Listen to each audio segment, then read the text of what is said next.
So, da bin ich wieder. Müsste jetzt nur einfach, ich mache in der Zwischenzeit Infos bearbeiten. Jetzt kommt Hotstalk. Hotstalk. Erste Folge sogar. Kleine Premiere. Hopp. Hotstalk.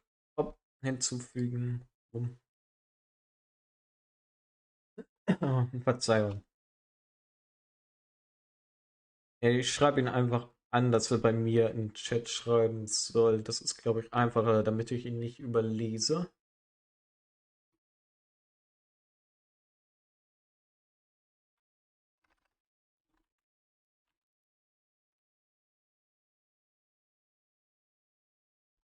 Oh, ich sehe, er ist gerade online gekommen. Ich frage ihn einfach mal so.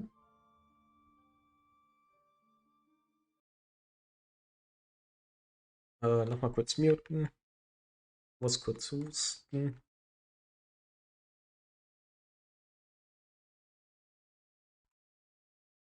Und mit meinem Mute-Button springe ich die Szene hin und her. Geil. Einfach Bild different. Grüß dich, Protoshock. Hallo, hallo, herzlich willkommen. Ich mache gerade gleich Hotstalk.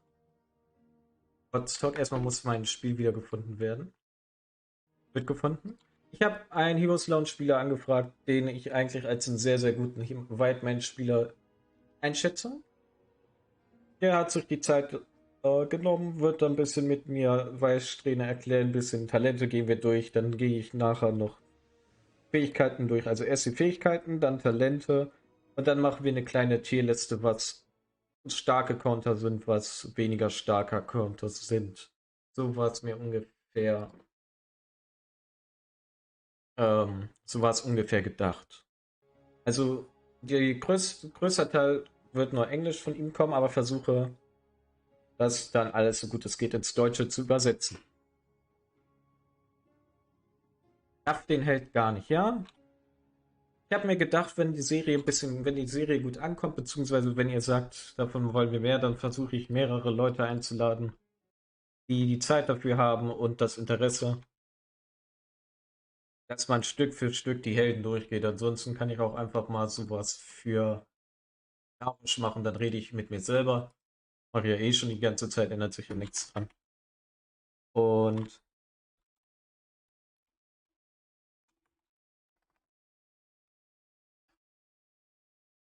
und jetzt habe ich vergessen, was ich sagen wollte. Egal. Also ich könnte ein bisschen Garrosh erklären. Ich glaube, ich kenne einen Primitivspieler. Ich erkenne hier, wen ich vielleicht noch dazu bekommen könnte. Na gut, Lemming ist kein Held, wo man viel braucht an Erklärung, Positioning. Ich habe einen guten Alarak-Spieler. Alarak ist sehr interessant eigentlich an sich, der Held, weil viele wahrscheinlich nicht so hundertprozentig wissen. Wojtak heißt der, glaube ich. Was heißt hier, glaube ich? Ich gucke noch mal in der Liste. Wojtak. Müsste ja hier drin sein. Wo ist ein Wojtak? Offline Friends. Hat er mich gerade entfreundet? Oder was? Oder ist er gerade wieder weg? Nicht blind? Ah, da ist er. Wer den nicht kennt, Wojtak, sehr guter Alarak-Spieler. Man sieht aktuell sehr viel Quick-Match. Alleine hat er wohl keinen Bock mehr auf Ranked. Kann man aber auch verstehen, aber hier guckt euch diese Statistik an. Er hat größtenteils nur Ranked Master gespielt. Mach mal nur Sturmliga an.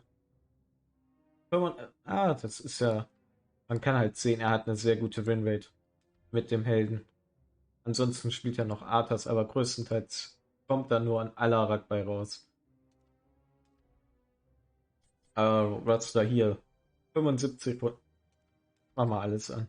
Gegen AI mache ich mal nicht. 80% Winrate overall steht da. Mit wie vielen Spielen? Äh, fast 150, 80% Winrate mit 150 Game, das ist schon eine Hausnummer. So bin ich der Meinung. Also dann, ich gucke jetzt nochmal.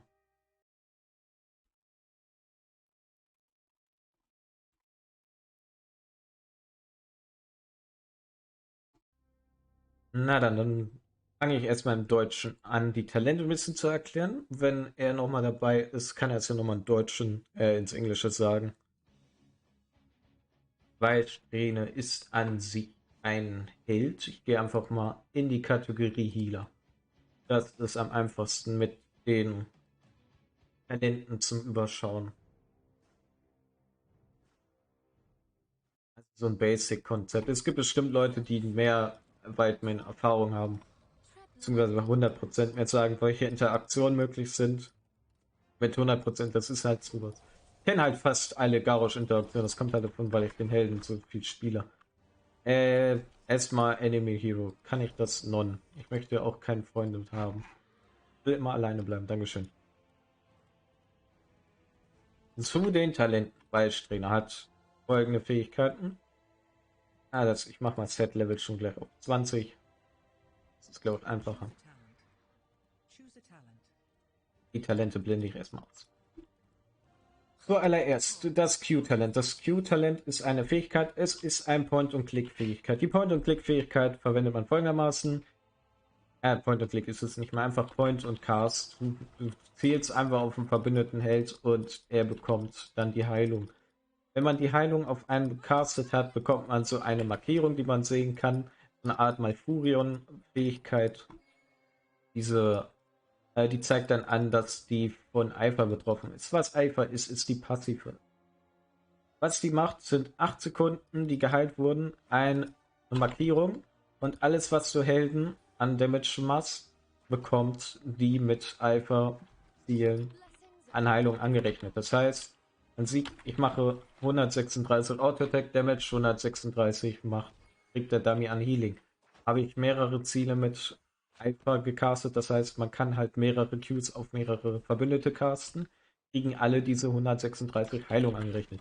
Was zu bedenken ist, man kann jetzt nicht mal das Q drücken, denn die Mana-Kosten erhöhen sich jedes Mal. Und man sieht hier unten einen Indikator von 3. Das heißt, so oft hast du schon mal gecastet und dann kommt Mana. Mana-Kosten werden einfach erhöht.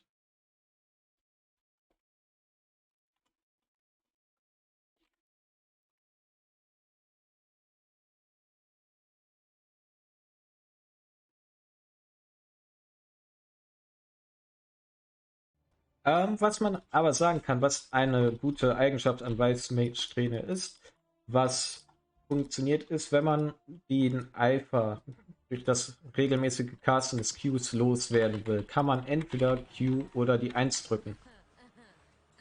Was das macht, ist, man reduziert die auf 1 zurück. Das heißt, ich kann es ja nochmal kurz demonstrieren, wenn man es nicht gesehen hat. Ich drücke einfach zweimal Q, 1, 2, sieht man, drücke W, ist wieder auf 1 reduziert. Das ist eine Möglichkeit, die Mana-Kosten möglichst gering zu halten. Also Q, Q, W, Q, Q kann man machen als eine Möglichkeit und dann sind die Mana-Kosten wieder reduziert. Erstmal Erfahrungspunkte einsammeln, Erfahrungspunkte geil. Was die 1 und das W ist. Das W ist eine Fähigkeit, die du auf den Gegner zünden kannst. Jeder Damage macht Heilung, by the way, aber nur mit Eifer. Also Q immer aktiv halten ist halt ein sehr stressvoller Heiler. Mach mal Autocast, damit man ein bisschen durch die Gegend wackeln kann. Nach 0,5 Sekunden macht man einfach einen Strahl, der für über ein paar Sekunden verteilt 180 Schaden macht. Ist ein geradliniger Skillshot, Point-and-Click-Ability. Man muss halt nur beachten, man kann halt nicht laufen, wenn man das castet. Wenn man laufen will, bricht das halt ab. Ich zeig's. Und die 1 ist halt einfach nur, dass du das auf Verbündete casten kannst. Also zeigt, weil man drückt einmal die 1, bewegt sich wieder, man bricht es ab. Also man muss schon arg aufpassen, dass man nicht aus Versehen seine Heilung abbricht auf einen Verbündeten, der die Heilung benötigt. Das wäre es zum Q und W. Gehen wir nochmal zum E. Der E ist auch ein Damage-Spell. Wenn man gegnerische Helden trifft, löst die Fähigkeit nochmal aus, nur gespiegelt, würde ich sagen. Beziehungsweise um 90 Grad gedreht. Das ist eine 90 Grad Drehung. 45. War das 45? Ja, glaub schon. Ansonsten kein Mathe-Profi. Man sieht ja die Fähigkeiten. Ist ein X. Er ist gerade und dann Es war gerecht, dann senkrecht. War nicht 15:30 gesagt, by the way? Moment, ich gucke jetzt nochmal in meinen Discord rein. Ich hatte geschrieben ab 15 Uhr in meinem Discord. Also in dem Discord im Nexus hatte ich gepostet ab. Also Wani, dann hast du dich verlesen. Also ich habe den Post offen. Da steht äh, ab 15 Uhr. Und was ich mache, sind nur die Fähigkeiten an sich. Das kannst du auch lesen. Ich sag, das Einzige, was man hier noch merken müsste, ist halt, was ich gesagt habe, das kleine Gimmick. Wenn du mehrere Stacks an Alpha hast, die 1 und das W reduziert es wieder auf 1. Das ist halt keine große Sache. Das kann man. Remove Stacks of Desperation. Alles, was ich gesagt habe, kann man auch lesen. Das E hatte ich. Das Einzige, was ich noch sagen kann zu den Fähigkeiten, ist zu Ziel. Das D ist eine Fähigkeit, die kann man drücken. Dann kriegst du 15 Rüstung minus angerechnet, aber machst mehr magischen Schaden. Du bekommst Fähigkeitsstärke angerechnet. 25% für 5 Sekunden. Das heißt mehr Heilung, aber das heißt halt auch, du bist anfälliger für Hardgangs. Zu den heroischen Zielen, sage ich mal. Heroische Fähigkeiten, zeige einfach mal kurz beide, ist ja egal, was ich caste. Ich nehme größtenteils immer diese Heil-Ulti, ich zeige euch mal kurz den Rest. Was die Heil-Ulti macht, ist, man castet um sich herum in den Kreis, den ihr sehen könnt, so eine Heilfähigkeit. Diese Heilfähigkeit vergibt 40 Rüstung für 4 Sekunden, finde ich extrem stark. Also finde ich meine Kombo-Möglichkeit, man drückt erst den D, dann den R, hat man 25 Rüstung, aber man behält noch die Zauberpanzerung, die Ability Power. Also finde ich schon eine gute Kombo zusammenzudrücken. Man hat 25 Panzerung und magischen Schaden plus 25%. Show das Pet Talent. Jetzt zeige ich euch die andere Fähigkeit. Das ist ein Talent, das mehr Damage macht und dafür sorgt, dass ihr mehr Mana zur Verfügung habt. Das heißt, wenn ihr sehr viel Mana verbraucht habt, mache ich einfach mal. Macht Damage in dem Bereich und je nachdem, wie viel man trifft, desto mehr Mana kriegt man zurück.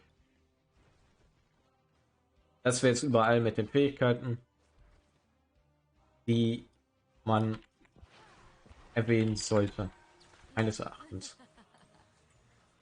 Und nochmal Set-Level. Dann gehe ich gleich nochmal drüber.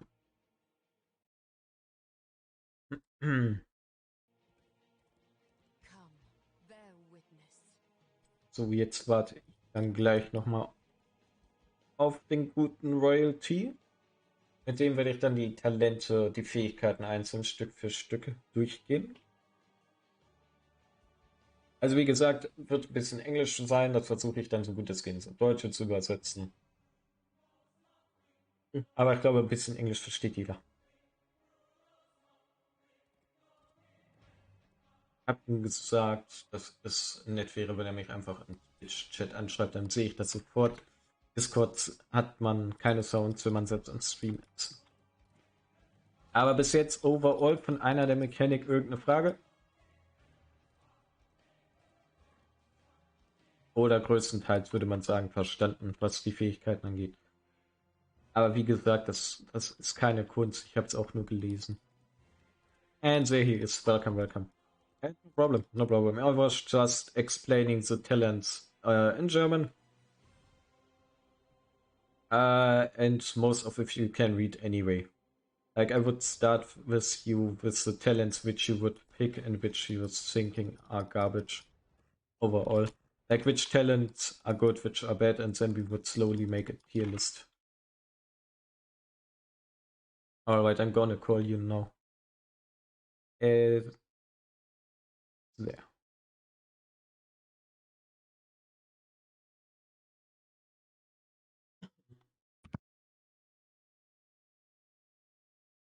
Hello, hello. Hey, yeah. Hold up. I'm gonna load my own game. Yeah, I just check if your volume is alright. Wenn jemand findet zu laut oder mehr Power hinterher, bitte Well, sagen. enough, Ich denke, clear es ist in enough, I Ordnung. guess. I don't know. I think voice is good enough. I would now go over with you to the talents, and then I would make a little tier list which heroes you think are great, good, and great bad. Yeah, That's sure. perfect. Okay, so you wanted to see to talk about the first row of talents, right? Yes, correct.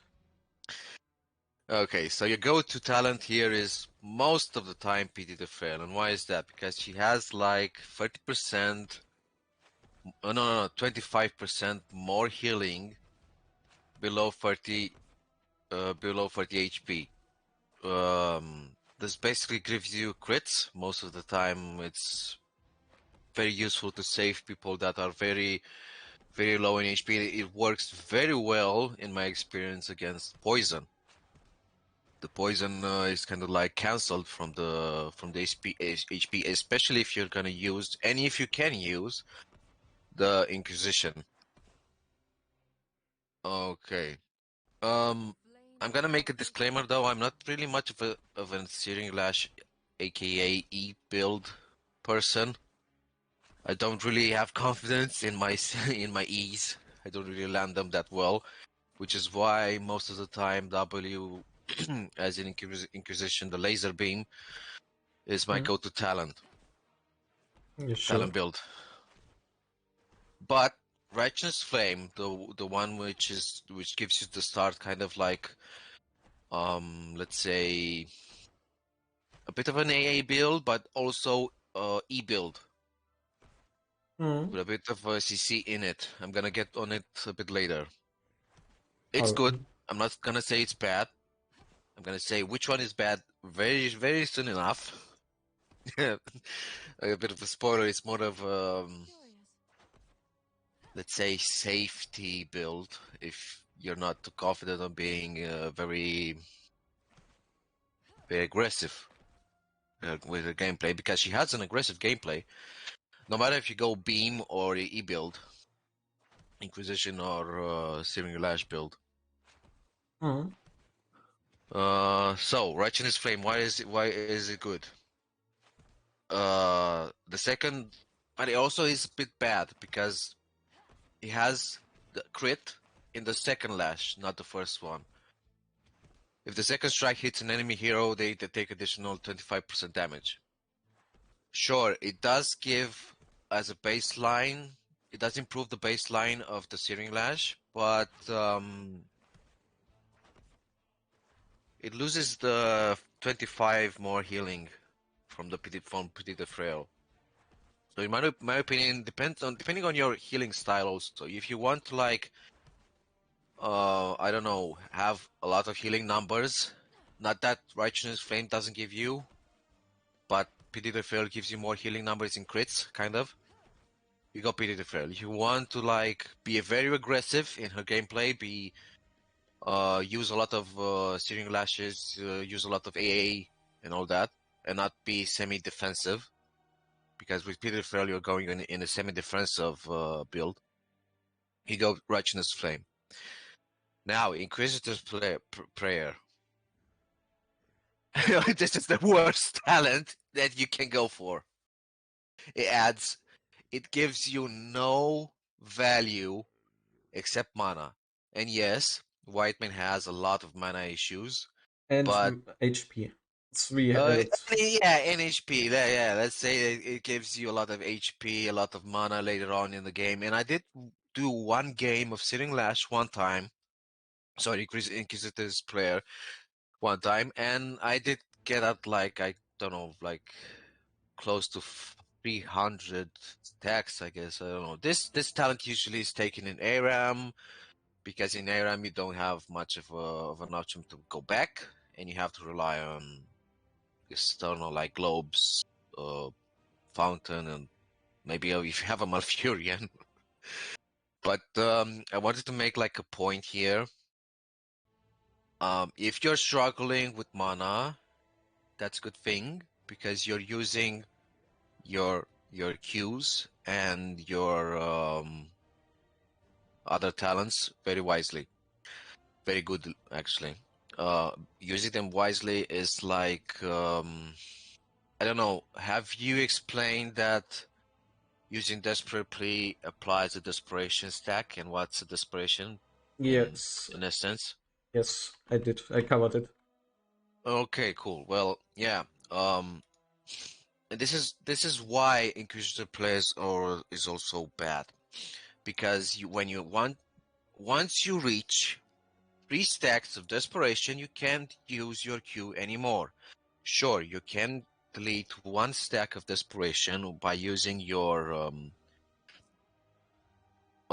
what's it called? Your Inquisition or Clemency. Both remove 1 stack, but then you don't have a CDR on it, and the CDR is given by Peter the Frail.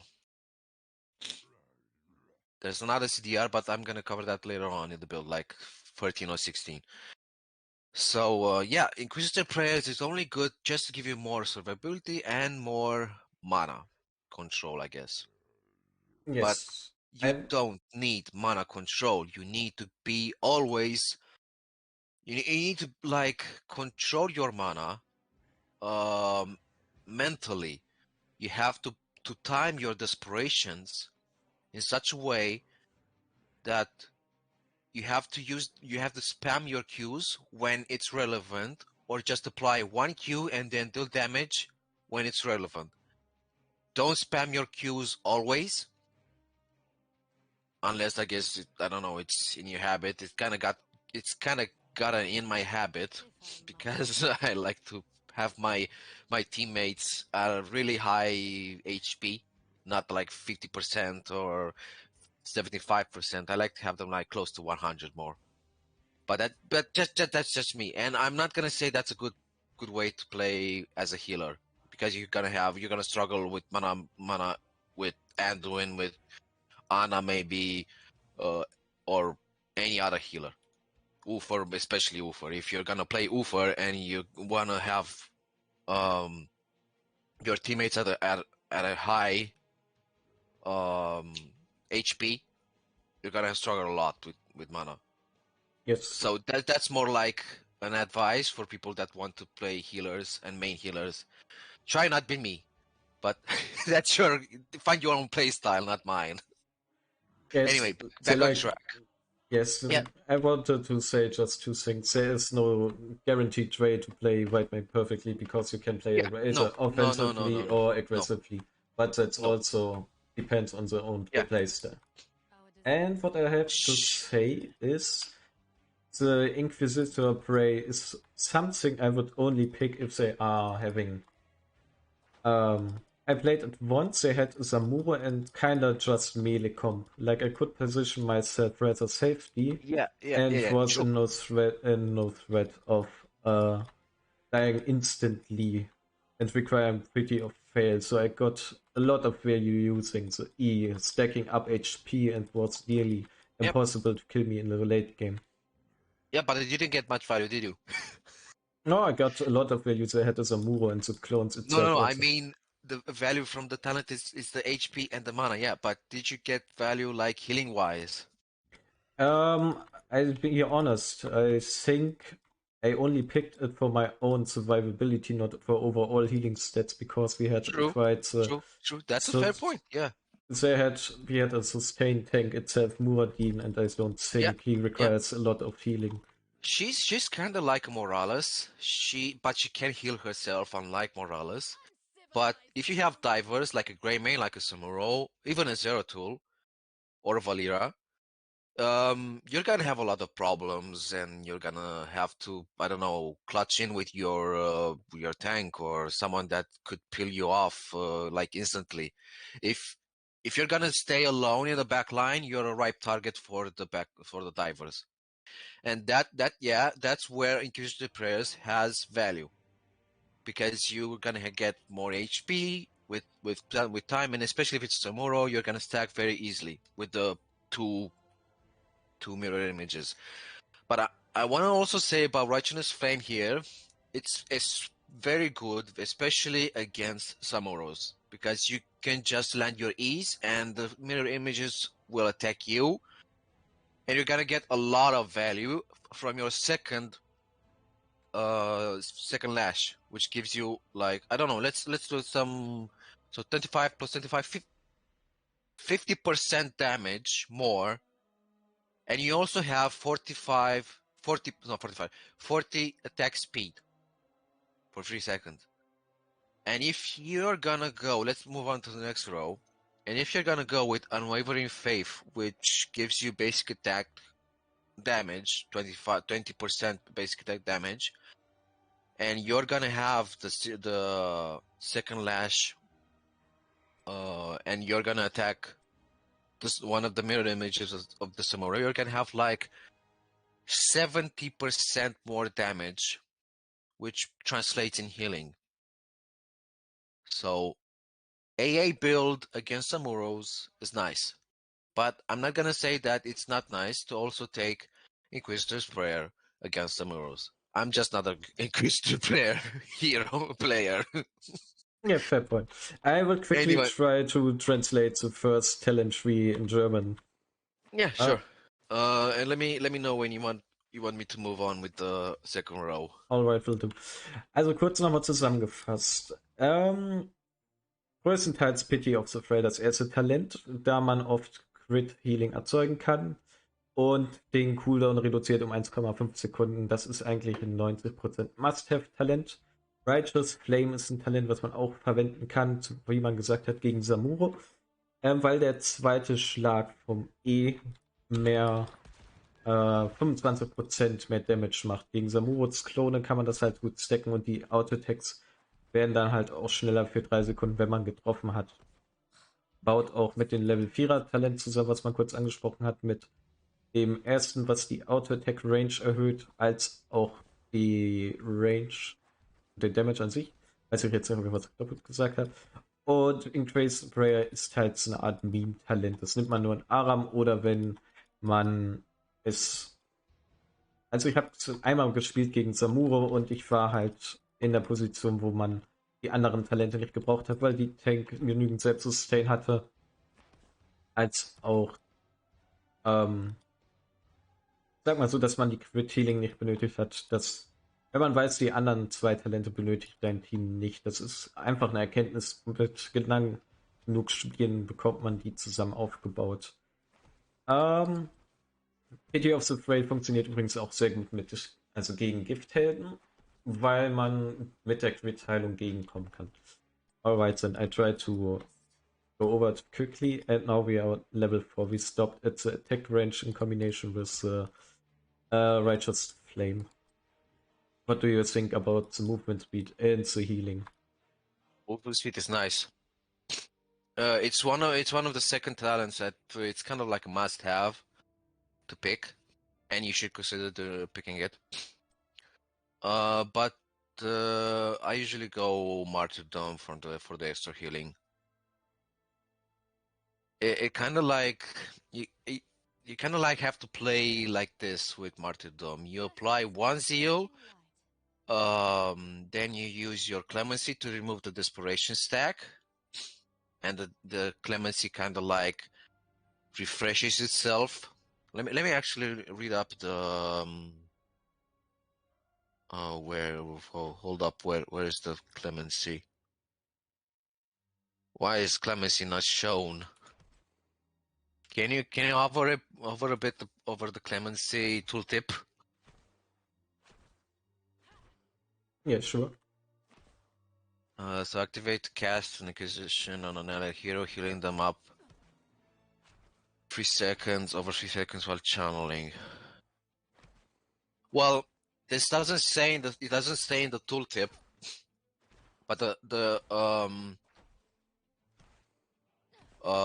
zeal is being applied, is being refreshed with every second the Clemency is being cast, channeled. So Clemency doesn't really just remove the Desperation stack, it also applies Zeal and refreshes it to its 8-second mark. over the 3 seconds. I'm not sure if it works with martyrdom, as in the zeal applied from clemency has 40% more healing compared to the baseline, because you're gonna apply, so your desperate plea, your zeal gets 30% extra healing baseline, and 10% for each active zeal. That means you can have like 30 plus 50, 80%, let's say. You can have like 80% extra healing on your martyrdom, on your desperate plea, sorry. But I'm not sure if clemency benefits from this extra healing from martyrdom. I'm not sure. It doesn't say in this tooltip, and let's be honest, Blizzard tooltips aren't the best. Yeah, indeed. So, yeah. Ideally, though, you want to apply 1 stack of zeal, then get one stack of desperation. Then use your clemency to remove that stack of desperation. You can channel fully the entire clemency. That's on you. That's on your decision alone. But afterwards, you have 40% more healing on your Q on the same target. So ideally, if you want to heal a tank like Diablo, which is very hard to heal, and it's like you're tickling him with any heal, no matter what you are. Maybe Stukov has some healing on him with his level 4 or 7, I think, talent, which gives you extra healing depending on how many people have the parasite. But Diablo is a very hard tank to heal in my experience, especially if you have like 100 souls. Yeah, his HP pool is far too high to get He's it fat, he's chunky. So if you want to heal him, or at least have some hope of healing him, you have to like apply zeal, the clemency, then desperation, remove the desperation, apply zeal again.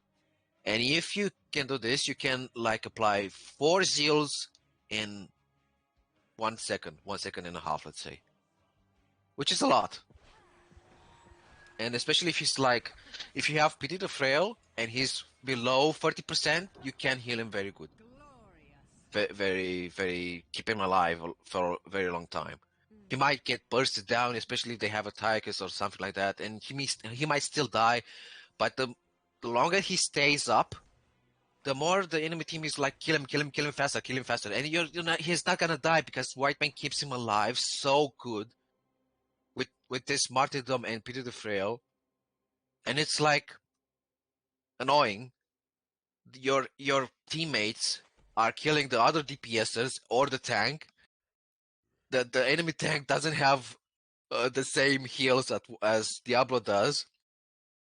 So you're kind of like winning the fight here, which is sometimes how I did win some fights, especially when we were behind XP, or behind, I don't know, macro play, micro play, whatever objectives.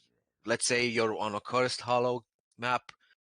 The enemy team took the what's it called, the objective, the curse. You're cursed, but they're not capitalizing on it. They're fighting with you because you intercepted them in, let's say, in the last 1 second of them capturing the objective. And it's a 5v5 fight. The tanks are being focused, kind of. The DPS are focusing your own tank, and they're not managing to kill him because you're healing him so good. He just doesn't die. Maybe he dies, but he's gonna die at a really late time, that the human reaction to, I don't know, the tank not dying will be too late. They're not gonna realize that their own tank, their own backline, I guess, their healer, their DPSers, are being already shredded by the enemy team, your team, own DPSers. So it's kind of like mind play here. you keep the low HP people alive for a long time. The enemy team doesn't realize this. It doesn't realize you are doing this. You're not being focused, and as a result, they're losing the team fight. This is what happens to me the most. I'm ignored. Meanwhile, the low HP heroes, team members of my teams, from my team, I mean, they're like, I'm dying. No, you're not dying. They are dying. Obviously, your own team needs to to pull their weight. Sorry. If they're going to chicken out, that's gonna be problematic because they're also going to realize very late that they are fine, they are safe, they can continue to push forward and try and kill the enemy team, win the fight. But at that point, the human reaction kicks in. That 1 second of the human reaction kicks in, and the enemy team realizes that you need to be killed. You're the Whitemane. So that's where the problems kick in. And there's a little window, let's say, of opportunity of saving the entire fight, but I'm gonna get that later on. And that's martyrdom for you. To sum up, indulgence, the one that grants you move speed. Move speed is very underrated actually in the entire game. So few people pick talents that grant you just move speed. So and indulgence just does that, grants you move speed. It grants you 5% baseline, more move speed, which is good. And feature bread features. We can try some 5% later. for each zeal stack. So Currently 5 some or talent 5, let's explaining. say 25% if you have 5 active zeals. The reason this isn't picked though, it's because martyrdom's healing is just sometimes too good to ignore, and people just pick that most of the time. But again, movement speed just from a talent, without anything else. Like let's say maybe if indulgence would have gave you some maybe attack speed also, or maybe baseline AA, that might have made it a bit more appealing to some people. Like for example, the people don't really pick the Storming Flag on Varian that much because you want to have the Current Orb flag, which gives you more spell power, but the movement speed is just as good. People just don't think movement speed is good, I guess, by itself. So yeah, if you want to go some builds, some relevant talents actually as 4, it's Martyrdom and Indulgence. And Wavering Faith is good, but that's AA build, that's the aggressive build, the highly aggressive build actually. And I don't know. It depends on gameplay, play style, I guess. It really comes down to that. Martyrdom and Indulgence are usually the talents which you want to go if you're gonna go a bit defensive or like survive. You want to survive a bit. I remember one time on Towers, I accidentally picked Indulgence, and I was being chased by a Sylvanas and a Diva, I think, or something. I don't know. It was a Sylvanas, that's for sure. And I escaped. I escaped the Wailing Arrow. I escaped the entire chase just because of one stack of Indulgence. Sorry, one stack of Zeal, which gave me basically 10% movement speed, and I just escaped. It's really good. If you want to like you said, you played against a Samuro once, and you went Inquisitor player, then you could have went also Indulgence and be really survivable against the Samuro. Samuro also has movement speed, but you also have movement speed with Indulgence. 10% you sure have.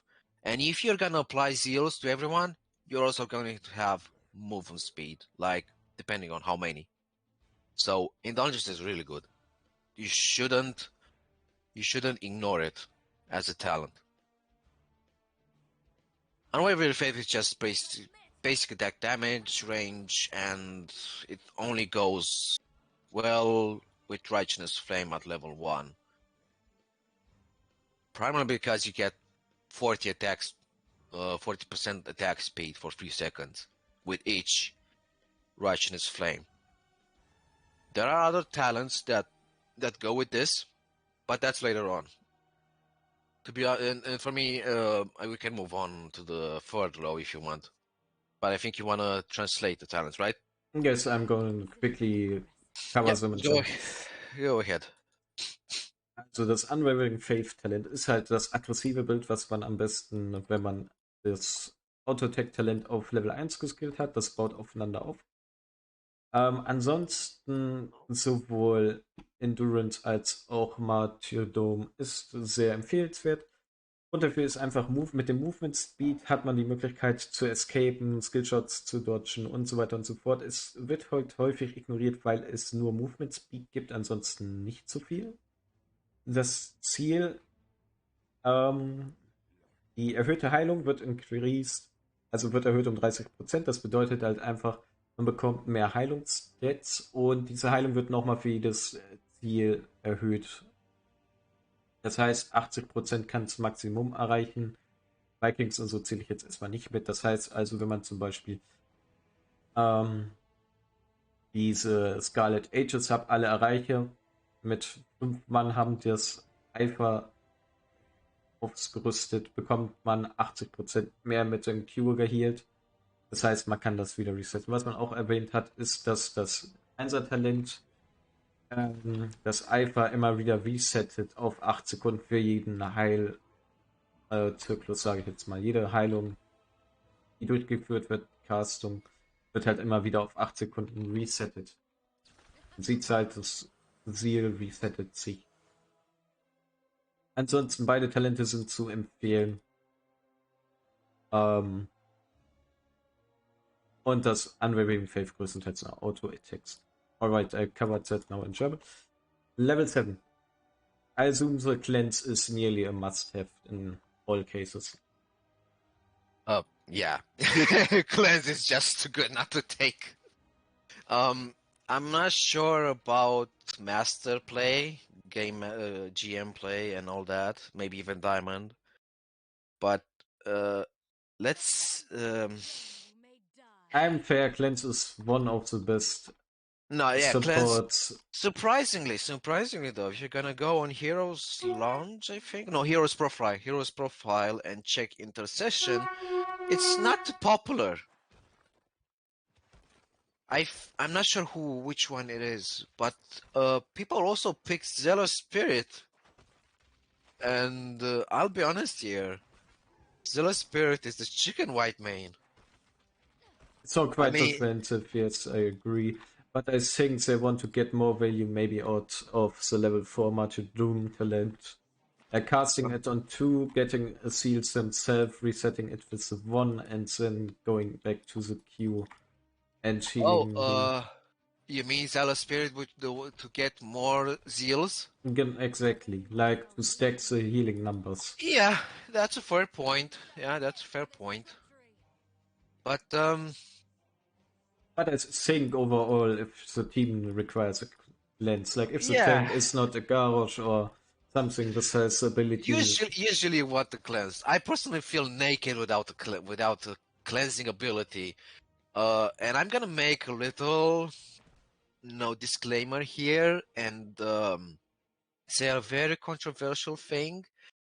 Lily as a healer is trash because you can't choose where your Q goes, but her cleanse is insane.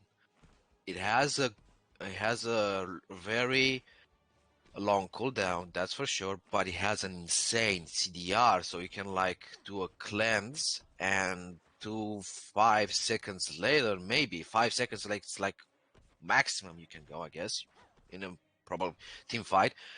but you then go to cleanses True. in a very short span of time, in a very short time. And Lily's It's cleanse also gives healing, unlike it Whitemane's also gives just healing. Yeah, it's bonkers. Before the rework, intercession even gave you 1 stack of desperation, actually. And I wasn't sure, I wasn't aware of this until the rework, actually. But to be honest, I was also learning her around that time. So I guess, in my ignorance, I just wanted to cleanse people. as a mana cost on the cure was also decreased. Like the costs have been much higher before. I think the mana costs have decreased by Yeah, 20. I think, yeah, I can't really remember. But yeah, if you're generally gonna go a healer and you're going Whitemane, I guess, you're gonna want to always pick intercession as a cleanse. It's just good. It's I agree. just good. Saintly Grey Staff is just as good though,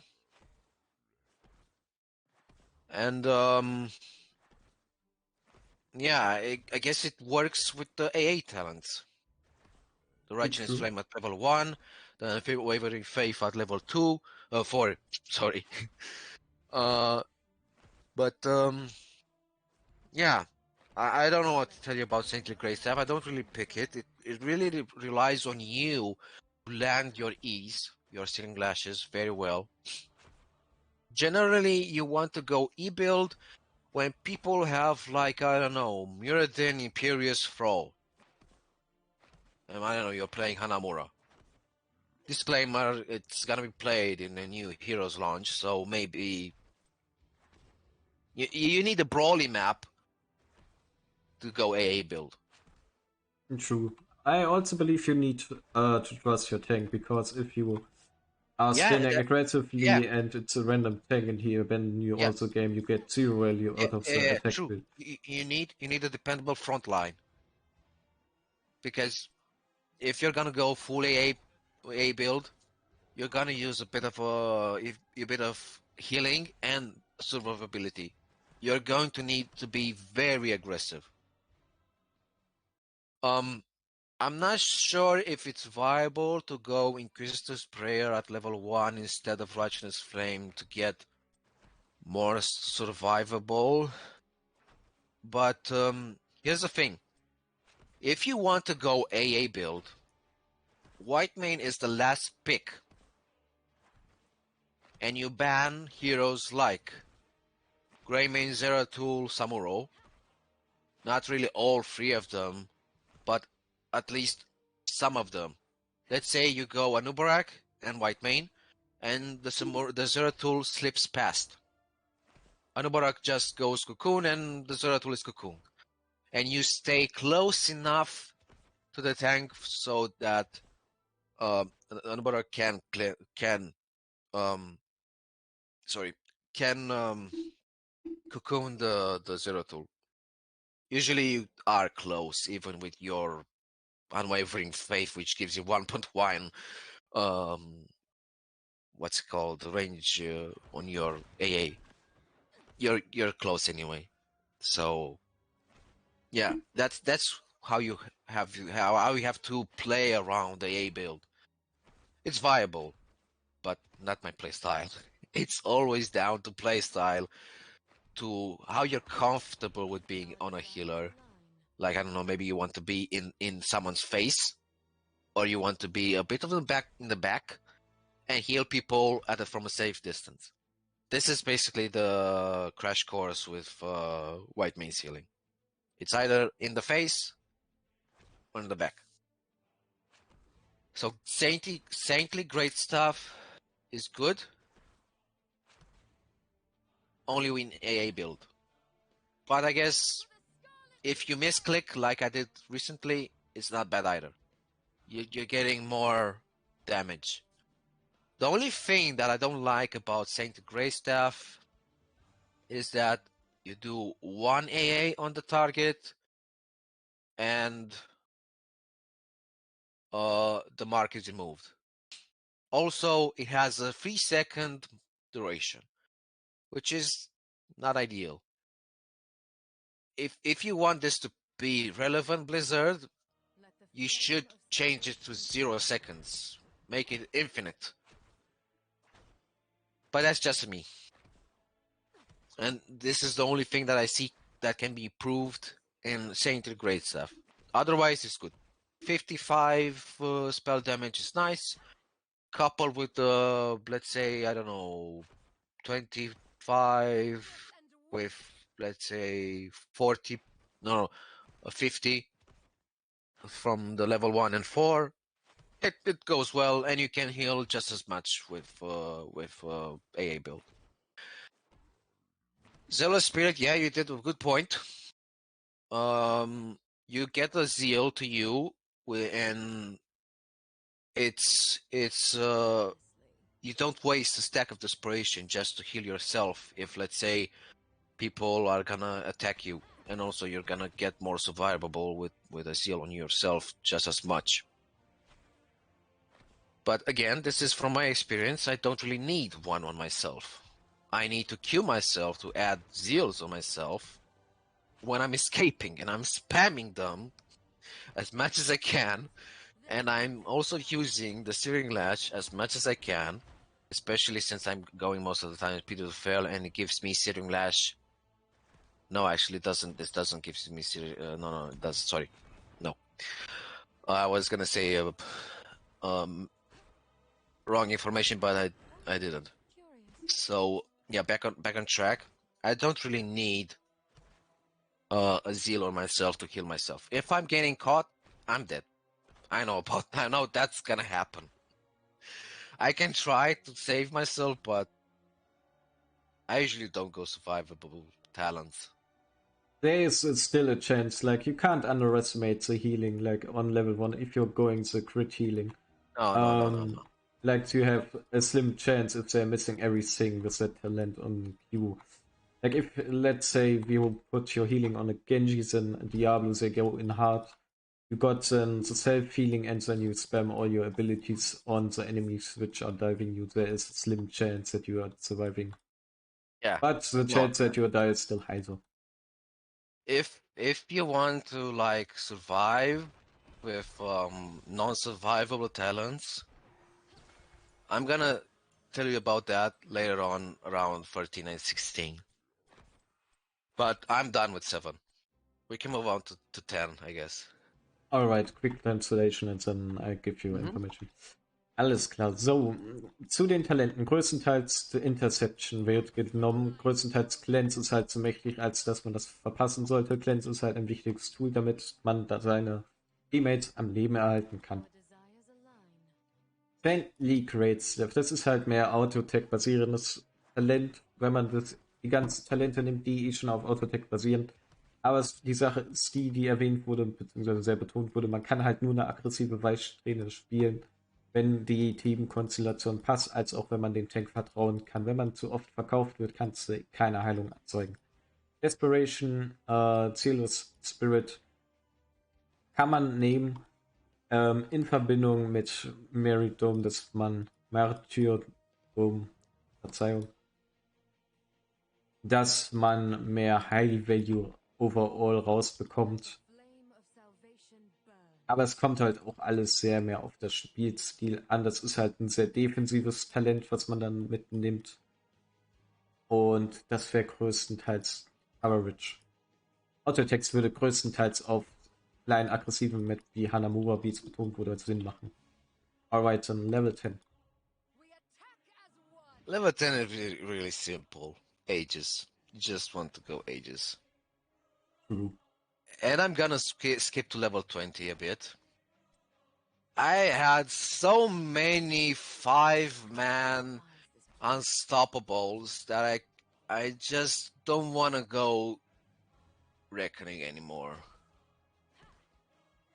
In the past, while I was learning her, Aegis saved so many people from deaths that I just can't count on my hand. I also have a lot of recordings from Outplayed that showcase this, and because usually when you usually you want to pop Aegis. Sure, some people are gonna say you should pop Aegis before Teamfight 2. But I rarely do this. If I feel we're gonna go all in and I don't really have a moment to pop Aegis and then heal people and bring them back to life in an instant, yeah, I'm gonna use the Aegis. Or let's say, I don't know, it's just me and other squishies, like 2 other squishies. Yeah, I'm gonna pop the Aegis. Because maybe we're gonna get shredded down in a matter of seconds. Things do happen very fast in this game. You're gonna get caught. It feels like an eternity to die, maybe, but it really is just, I don't know, 1 second or something like this. And in 1 second, a lot can happen. Sometimes you're even gonna get like locked down. I don't know, maybe KTC route, and then you're gonna get bursted up by a lot of things. Nothing can save you there. Maybe Aegis can, because it gives you armor, and it gives you 300 healing also. So it gives you armor and healing and applies a zeal. It doesn't say this is the tooltip. Again, Blizzard tooltips. It gives you a zeal. And I just realized this. It doesn't say anywhere that it gives you a zeal. Imagine you already have 5 zeals and you have no stack of desperation. And you have martyrdom. You already have 30 plus 50, 80% healing already on your Qs. So it's like you're a healing tank. Your Morales on steroids, I guess, or I don't know. Your healing is bonkers. Yes, and to be interrupting you, they say in the seal itself, Whitemane's healing's abilities, like, I think they make it lazy and covered, like, everything there. You mean Aegis? Yeah, it's in case for ages, because it would be in healing ability, and I think that would be translated into the trait of Yeah. Whitemane itself. That's why Yeah. A kinda lot of lazy in writing. yeah. It is. You can say it is lazy. Yeah, you can say it is on the safe. Actually, someone in my team's Discord once said that my build is. Let's see what it is.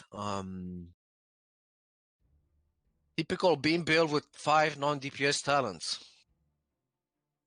which means that you're not a DPS machine at all.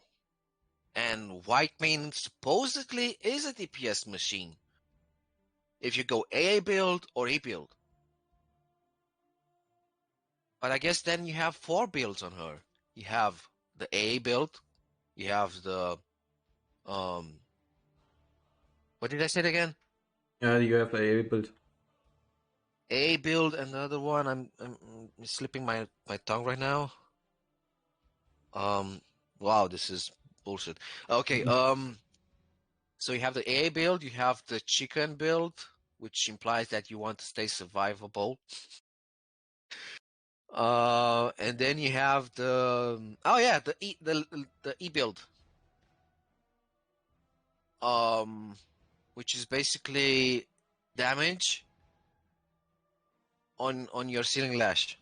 And the 4th one is my build, which is kind of like the beam build, I guess. But like I said, or rather, like we said before, it always depends on the playstyle. I personally It believe does. Whitemane is more a healer, which is ensuring the own survivability more than damage. Like, I feel if you're needing the mana Yes. talent on the Yes. level 10, Yes. you already Yes. drafted the wrong healer. Like, if you're needing Yes. the mana, just go something like Lucio. Yeah, exactly. Actually, this is gonna be a very embarrassing thing to say, but for a very long time, I thought that Aegis needs mana. It doesn't. It's free cast. It's an AoE heal. You can place it. That's a downside. But imagine that, let's say you have 3 stacks of desperation. You're very low on mana also. Your people are dying. You just pop on Aegis. And just 1 minute. And just 1 minute people are saved. Because your your E and W are gonna do the rest. They also don't need mana. The only thing that needs mana is your Q. That's the only thing that needs mana. And if you're gonna say that Whitemane feels like she has mana problems, then you're spamming your Qs too much. And yeah, I don't know what to say. And It's like, drafted the wrong healer. Like, that's yeah, you what my drafted the wrong belief. here. Let's say she has a similar playstyle to Marfurion, actually. He also applies regrowth and Qs and all that. But he Yes. doesn't struggle for mana unless you pop your roots a lot. Yes. True.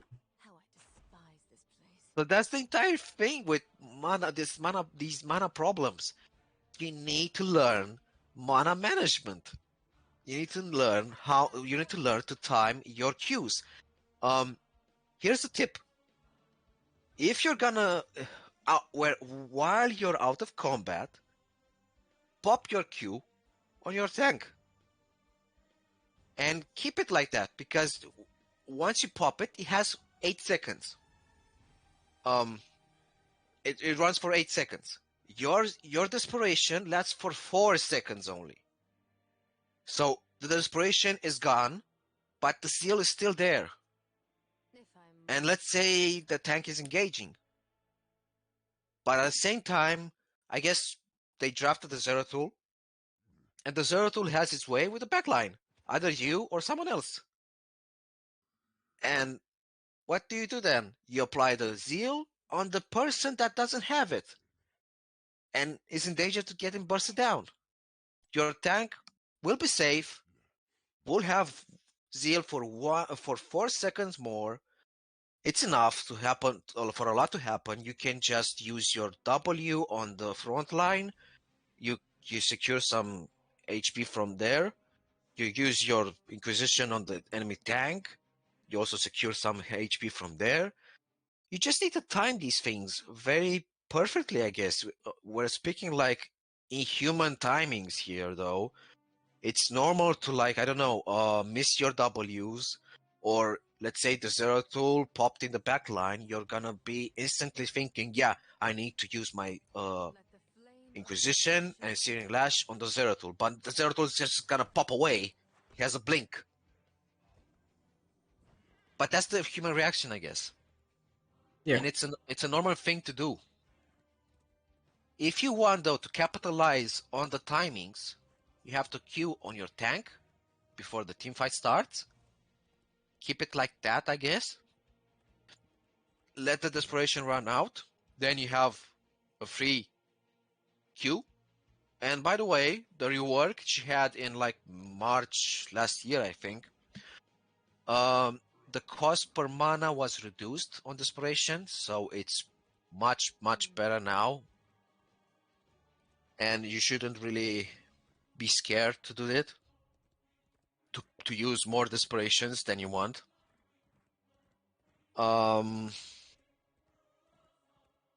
What else? Yeah, so you use your Q on on the tank. The desperation run out. Then you damage the front line with your E and W, and if your backline gets dived, you Q on the squishy from the backline. Let's say a Kel'Thas, I guess. If there is no danger in the backline, you just Q your tank again, refresh it again. So that's kind of like an early gameplay, I guess. When you're a bit weaker, you don't have all this healing that you get from, like, I don't know, 4 and above. But let's talk about Reckoning a bit. To be honest, in my opinion, Reckoning is a DPS ulti, but you generally want to use it with maybe an ATC, I guess. Maybe someone that makes a lockdown, like Garrosh, Muradin, Varian, I suppose. Tukov works just as good, but then that implies that you're going double supports. And double supports work. She's good in double supports, in my opinion, but that's a gold opinion, so don't take it like it's the Bible. She might be bad, actually, and probably some people might think she's bad in double sports. I don't know. Ufer is usually the one you want to go in double sports. Or Charism, I guess. Maybe. I don't know. Anyway, back on track. Uh, Divine Reckoning, you usually want to go with something that keeps people in the circle. The circle is easily avoided. You need to be stupid, I guess, to stay in it, because she just heals people from it.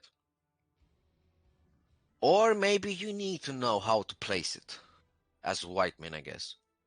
It's the Personally, only thing I can imagine. It's getting lots of Valiant type areas, but they will yeah, just I get wait it. it out. Yeah, Like it's it 4 works. seconds. It works well in BOE, I guess. Hanamura, no. Maybe Praxis. I don't know what else. Maybe Cursed Hollow could work, since it has really nice narrow places. But I'm gonna make a little disclaimer here. If you're gonna go Divine Reckoning, you don't go Inquisitor's Prayer at level 1. You're not gonna have mana problems if you go Divine Reckoning. Also, another thing about Divine Reckoning that I don't like, it's that it's castable for 1 second. Aegis is just instant. Also, it lasts 4 seconds, but sometimes it feels like it lasts just 2 seconds. And the damage is not that great unless you pop your trait. Honestly. 25% of damage dealt is nice though, as mana back. True. It's a good number. But 50 damage every 0.5 seconds in a 4-second duration, it's kind of bad.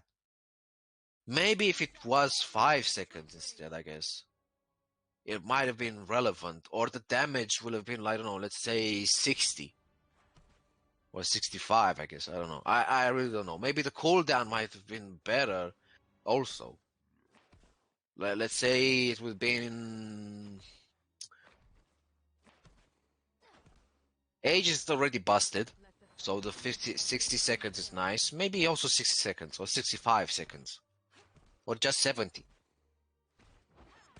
I don't know how to balance it, but it's not that great actually. It's good, but it has a long cooldown. Little value from it unless it's enabled. Damage, you also need to enable it yourself through your trait. So I don't know, it's not that.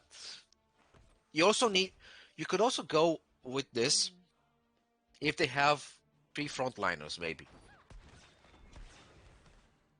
But again, I feel it's lacking.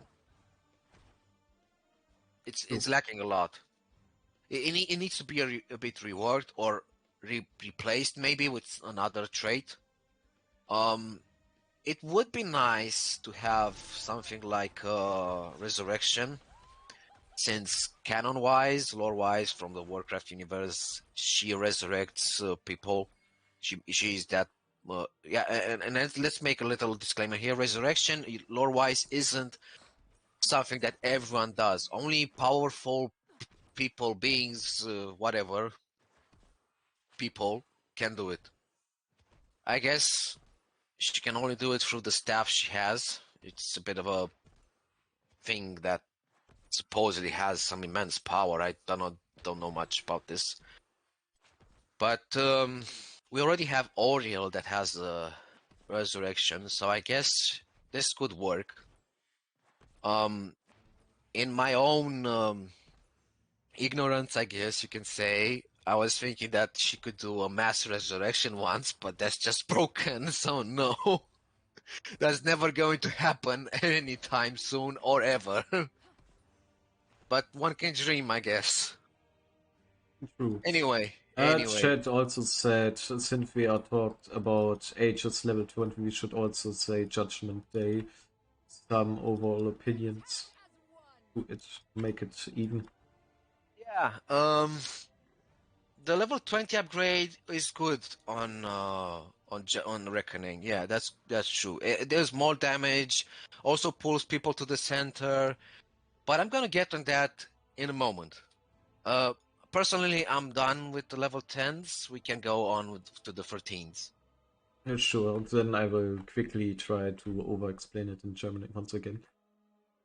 Alles klar. Also größtenteils der Talente, also Must-Pick größtenteils ist Scarlet Ages. Größtenteils die 40 Rüstung sind Must-Have für 4 Sekunden. Die Heilung ist instant und es kostet kein Mana. Und wie ich schon mal gesagt habe, die Aegis ist eine AOE-Heilung, das heißt, alle, die die Heilung abbekommen, bekommen halt das Ziel drauf. Woran man mich auch noch erinnern hat, ist folgendes: Die Desperation, also die erhöhten Mana-Kosten, die sind nur betroffen für 4 Sekunden, während das Ziel 8 Sekunden drauf ist. Das heißt, während man einmal Q drauf gedrückt hat, läuft die Desperation ab. Und die Hälfte der Zeit wäre dann ungefähr weg. Ich muss mal aufhören, Auto zu attacken. Moment. Also man sieht ungefähr nach der Hälfte hat man immer noch drauf. Das heißt, regelmäßig dann einfach nur refreshen reicht aus beim Tank und dann mit Autotext arbeiten. Für Divine Reckoning, dieser Area Damage, den ich mal gezeigt habe, das Mana kommt man wieder für den Damage, den man für 25% zwar verteilt hat. Aber man muss halt bedenken, es hat A, eine Sekunde Delay, bleibt zwar 4 Sekunden, aber die Gegner können halt einfach rauslaufen. Der einzige Wert, wo man sehen kann, sind halt Maps mit kleinen Little Areas, wo die halt gezwungen sind, entweder durchzulaufen, drin zu bleiben, oder man hat einfach Setup wie die ein Entum von Leorik, dass man das dann da einfach reincasten kann. Also es braucht mehr Requirement als Scarlet Ages. Alright, Level 13. Level 30s. Let's see. So what do you think here is the worst one? Let's Out of see. curiosity. I don't think all are bad. Like if you're going auto attack build, I think the reset of the basic attack gets value. If you're going, I think maybe the Scarlet Rev. Like if you can consistent auto attacks, and maybe it's getting some value. Yeah. Like it's getting also cooldown reduction on the D, which is quite nice, I think. It can't be underestimated. Like 25% more spell power is great. That's definitely an AA talent. So if you see a Whitemane that doesn't take any AA talents until 13, but at 13 picks the Scarlet Wrath, you need to slap that person a bit to wake them up. Because by itself, Scarlet Wrath is not that great at all. True. I wouldn't take it even if you have I don't know, forced me to, I guess. The only relevant ones that should be picked here are either Subjugation or Lashing Out. Subjugation is nice when you go against, I don't know, maybe a Genji, maybe a Tracer, maybe a Samuro. But Samuro is more situational, and I'm gonna get that on for the 16 in detail. It only gives you 50% damage reduction. Let me check something first. But damage reduction is itself a great debuff to not be underestimated. Yes, it is. But again, Blizzard tooltips. It also shrinkens the player, the enemy hero, and makes them slower. I don't know how much slower because it doesn't say. 30% because it's standing in the W Yeah, that. description. You just tested it? In the description of Inquisition itself. Because you have the slow Oh, already that's level 1. why. That's why it doesn't say. Oh, okay. Well, see, she's kind of like how do I put it? She's kind of like home for me. I just play. I just know what to do, and I just play. And I don't know what to tell you. I sometimes don't really even read the tooltips because I know what will happen. Yeah, true. Also, And you can't all remember everything on every talent. yeah, true. I mean, maybe masters can do such a thing. Maybe they have a memory. Competitive players like Hazobs or I don't know. Yeah, sometimes I also forget interaction on some talent. Like, I think that's normal if you don't play a lot. Like, you will basically forget it if it's not happening. Like, to look at Mal'Ganis, some always keep forgetting that he's level 20 ult is asleep. Is a bet. Because he's Yeah, barely seen. yeah, that's true. You need to play the hero more, and you need to encounter the hero more. In the early days when I was learning to play healers, and my cleanse was still lame. I remember trying to pre-cleanse the Chromie loop, and it was kind of hard for me actually to do it because I couldn't time it right all the time. In the early days, it was like I hear loop, instantly cleanse, as if it's gonna cleanse.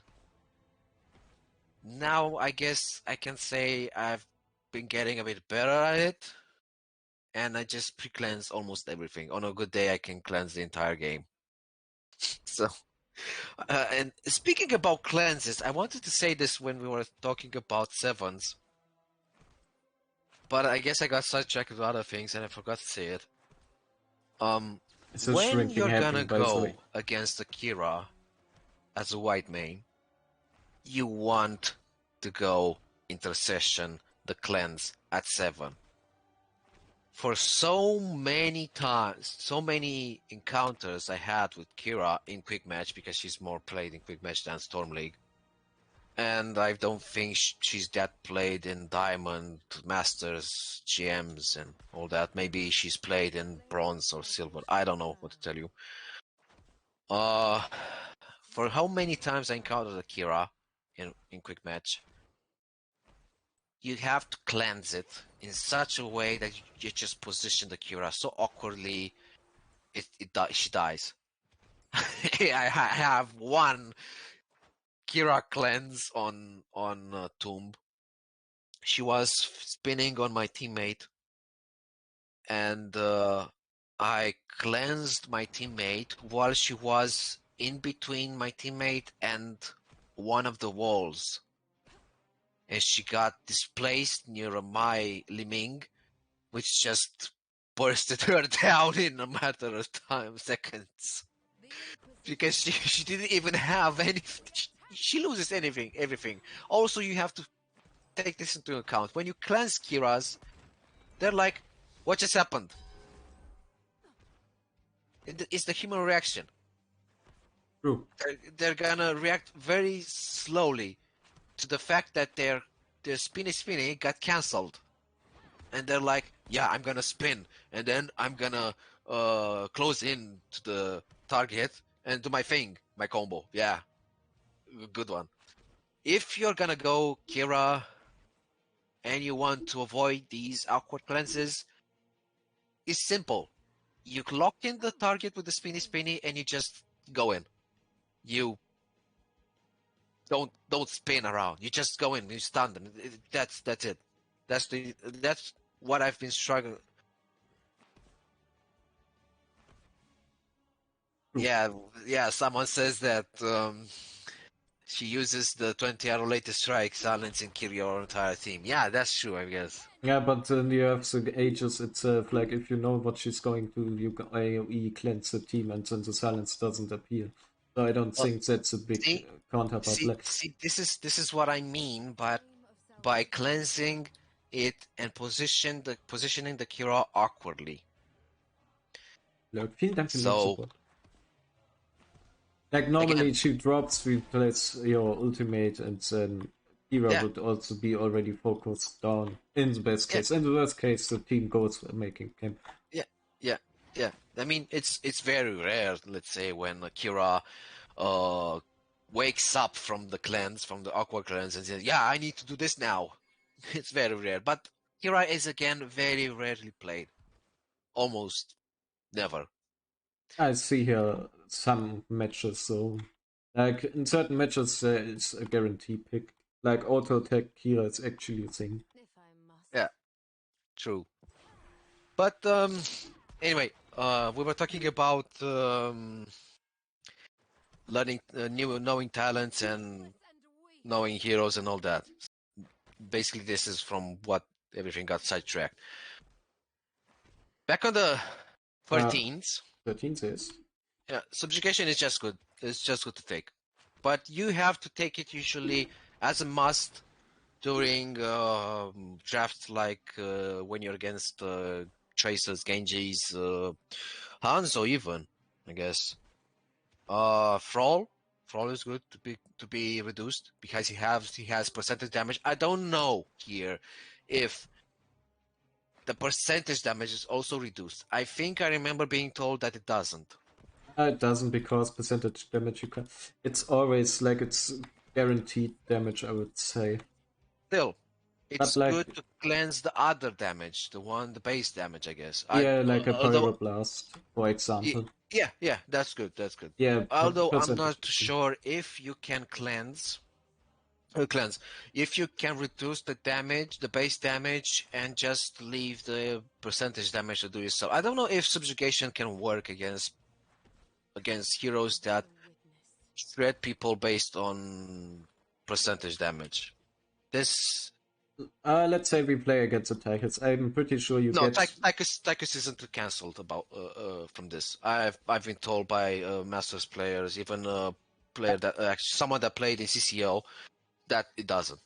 I It, wasn't it doesn't. saying that the percentage damage is getting reduced. I wasn't to Oh, say like the damage of the auto attack itself are getting reduced. The percentage damage yeah, where yeah, it's yeah, like yeah. to That's my like point. That's my point. Yeah, yeah. I'm not sure either if that happens. Perhaps when let's say Tychus pops his minigun, the base damage it's being replaced by the percentage damage. This is a thing which only I guess a dev can answer you if you want to know the real thing that happens behind this percentage damage thing. true. Because it's not really that easily explained, sorry. But yeah, subjugation usually very good to pick. And interchangeable with lashing out. So let's talk about lashing out here. You have, let's say you go Pity the Frail at level 1, which gives you Inquisition cooldown. You go lashing out to get E CDR. So you get reduced, you get CDR on your ceiling lash. So you have now CDR on both your talents. You know, Yeah. it's good to take because the CDR on your ceiling lash is good if you go Pity the Frail or Righteousness Flame. Yeah, and shorter CD means more healing overall, cause the Many healing. people, yeah, and also you get a lot more healing. Many people go like this is the best talent to take actually. E build is actually her main build to go, but again, it's down to playstyle. I usually go subjugation because it's like a brain memory. Sorry, muscle memory, not brain memory. But all in all, lashing out is just good. And interchangeable with subjugation. Scarlet Rifle is a purely AA build talent, but in contrast, lashing out is both AA build, AA build, E build, and any other build you want to go. you can build anything else. And personally, I'd say 13 is covered. I don't know if you have any other questions for me. I kind of feel like I spent a little time on explaining these. No, I would just translate it again. Our desires align. Also dann für das Level 13er Talent. Das Death Raid, Scarlet Race ist nur gern gesehen, wenn man die anderen Auto-Talente gesehen hat. Ansonsten das Talent nicht nehmen, weil das wenig Sinn macht. Ansonsten sowohl Lashing Out gibt Cooldown Reduction, sehr gut in Kommunikation auf das erste Talent, was dir die Cooldown Reduction gibt. Ist das eine gute Kombination, da die sich eine sehr gute Synergie geben, wenn eins dem anderen Cooldown Reduction gibt. Andernfalls, Substigation gibt 50% Reduktion von Damage Source. Ein prozentualer Schaden ist hier nicht mitberechnet, aber was man sagen kann, das Ziel schrumpft. Man sieht hier die geschrumpfte Version des Heldens. Und ja, das ist nochmal schnell zusammengefasst. Die Level 13er Talente. Alright, level 16. I assume the level 13 takes the damage reduction you can easily take. My favorites. Same. I kind of feel like the level 16 are the most controversial picks, but also, how to put it, her spikes, her power spikes. I'm gonna start from the bottom up. Harsh Discipline, the route is just bonkers, especially after the what's it called? There's a cooldown reduction also on 2 seconds. And now the rework, especially so Harsh Discipline is just bonkers broken after the rework. Many people go Harsh Discipline, went Harsh Discipline in the past. A lot go more now in the present. If you're gonna play Whitemane, you want to go Harsh Discipline most of the time. So and you want to couple with the Pity the Frail. You get 1.5 CDR on your acquisition already, which each lash of your Sinning Lash. But Harsh Discipline gives you 2 more seconds on that already existing CDR. So you get like 3.5 seconds. I think it stacks. It should stack at least. It shouldn't negate each other, because if it does that, then yeah, Pity the Frail is only good because you're gonna get more HP, more healing on people below 40%. But I don't know what to tell you. I don't know what to tell you. Actually, talking about this now kind of gives me an idea to try some builds. But I guess that implies that I have to play a lot more. And I don't really have much time anymore. Anyway, Harsh Discipline is broken now. 1.5 seconds route is awful. Works very good with Judgment Day, which pulls people in the middle. I've been a victim of this combo for so many times. So many times. It's implying that a lot of people play Whitemane this style, but no. I've been a victim of this. And just that. Let's put it like that. It's a good combo. And locks down kills very easily. And you have, I don't know, maybe a Greymane, maybe a Zeratul, maybe a Vala or something, and Vala with the CC. That person is just dead, deleted in a matter of seconds. Unless the enemy healer has a cleanse, uses it nicely, and saves the other person. But that also implies that you are very ace on your timings. And why do I say that? Let's say you go Divine Reckoning, so you can have that pull in the middle. Also, I'm gonna get on this pull in the middle a bit later, why it's misleading.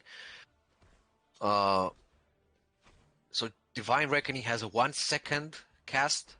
In that 1 second, that person can be far away from you, which deletes What's the range? You can you actually show the range on Divine Reckoning? Because I think Sure. it's short.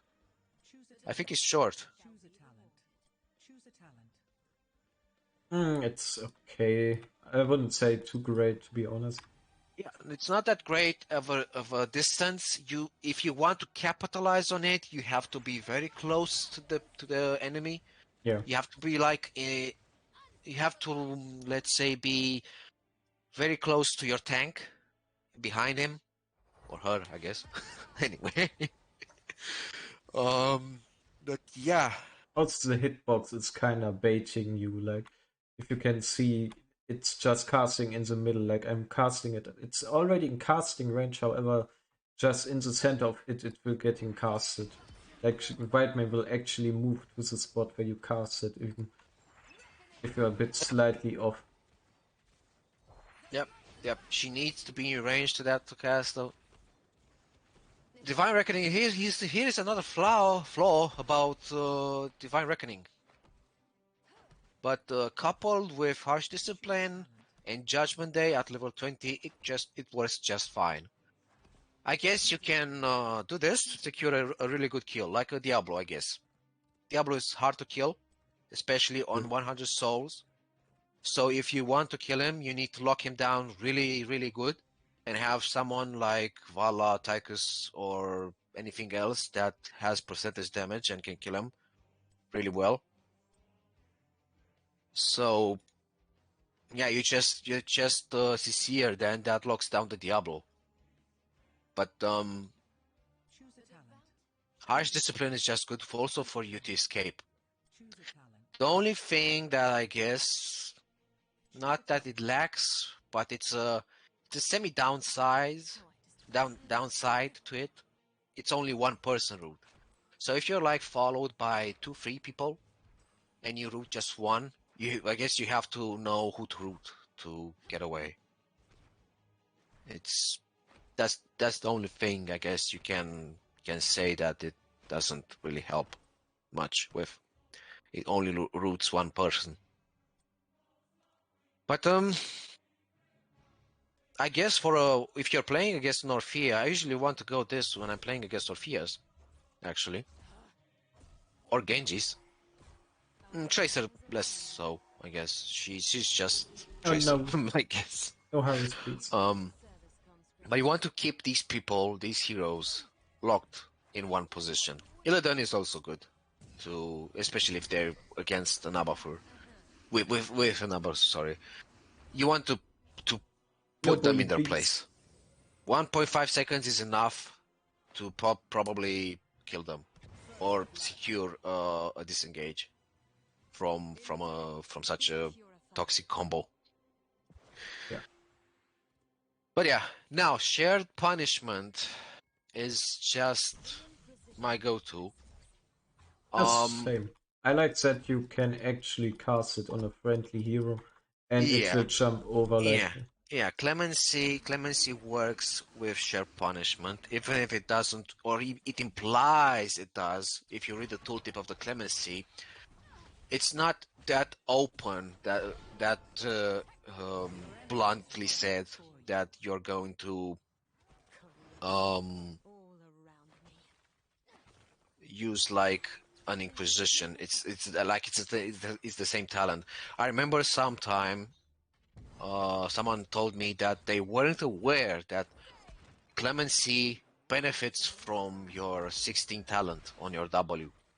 And if you're gonna look at the talents, share punishment only has the W icon next to it. Doesn't have one next to it. So it's not that obvious. You need to know. You need to read tooltips. You need to analyze the tooltips. You need to practice the combos and all that. So in order to understand that this happens, the same thing. This is the same thing, the same ability, kind of. Yep. Same behavior. True. Also, I think Whitemane is quite a tough hero to learn on your own. I think if you want to start playing Malfurion first and more aggressively Whitemane, then yeah, like it's building ironically, ironically, I don't like playing Malfurion because the thing between Malfurion and Whitemane, it's that Whitemane has an instant Q. Malfurion has a 3-second cooldown or 4-second cooldown on his Q. Whitemane heals from all the damage she does. Malfurion heals from only the Moonfire, Yes. and yeah, Yeah, I similar. guess I guess Malfurion is good because he has good numbers. He has a nice kit. His cleanse is weak, in my opinion, very weak. It just cleanses like 2-3 things and just that, not everything, which is sometimes needed, I guess. But he also has the mana to give to others, the innervate. He has the roots, the silence, which is good. I'll be honest, I don't play much Brightwing, but I just discovered that she also has silence talent on 16. And I've been picking that. I've been planning to pick that if I'm ever gonna play Whitewing ever again. But I don't really play her that much. He's boring. Let's be honest, White is quite boring. Like Uh, the yeah, I guess she's boring, but the global is just awful. I know my solo laners usually tell me ban Brightwing. I don't want to deal with Brightwing. I want to have my lane for myself. And they want to win the what's it called? Um, it's a 1v1, yes. the 1v1. Yeah. Well, you can, as a disclaimer here, you can win the 1v1 if you don't have a Brightwing, yeah, but you can also lose the 1v1 if there is no Brightwing, because you have to, I don't know, maybe have some map awareness. You also kind of have to rely on your team to call out when, I don't know, maybe someone is missing. But that's more like draft team comp rather yeah, than hero itself. yeah, that's more like competitive play we're speaking now. If you're playing Storm League, you should be very map aware of your surroundings, especially maybe if you're playing someone that has no disengage like an Artanis or something else. So yeah, back on track. Share Punishment is just great. I don't remember how the tooltip was before the rework. I don't really remember if it was 10 armor or maybe less, maybe more. I don't really remember. The damage was less though. It got increased. And I remember that when I was reading the rework patch for her in March, I really liked the changes on share punishment. It was very very useful. It was a good rework.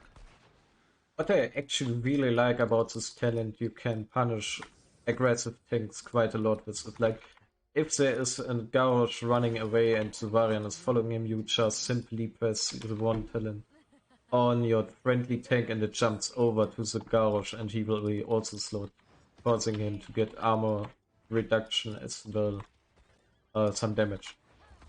Overall quite valuable, in my opinion.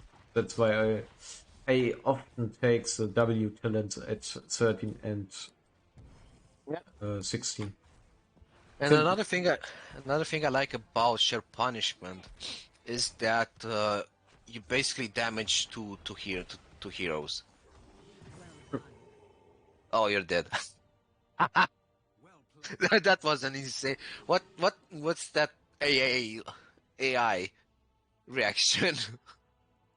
I don't know, like, I already That casted bots. that Counter Strike was so on point. You don't want to see AI, the hackers AI, the hackers play unfair. Like they are next level. Did he use the yeah? Interesting AI. Yeah, bit different. Anyway, share On punishment. Let's get back on that. Yeah, I was saying that what I like about this is that you damage two targets at once, and no that silence. translates in healing.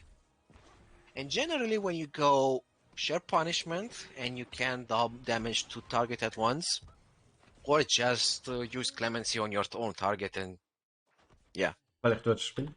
link with the enemy, which is Wink, wink. engaged with your teammate. You want to pop Es your geht ja trait Deutsch-Englisch. like all the time. And actually, after the talents, I'm gonna get on the trait a bit on discussing it.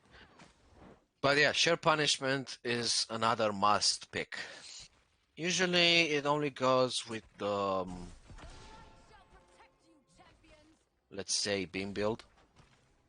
I guess it's safe to pick it then, and actually not safe. It's a must pick in the beam build since you're kind of building around healing with your E.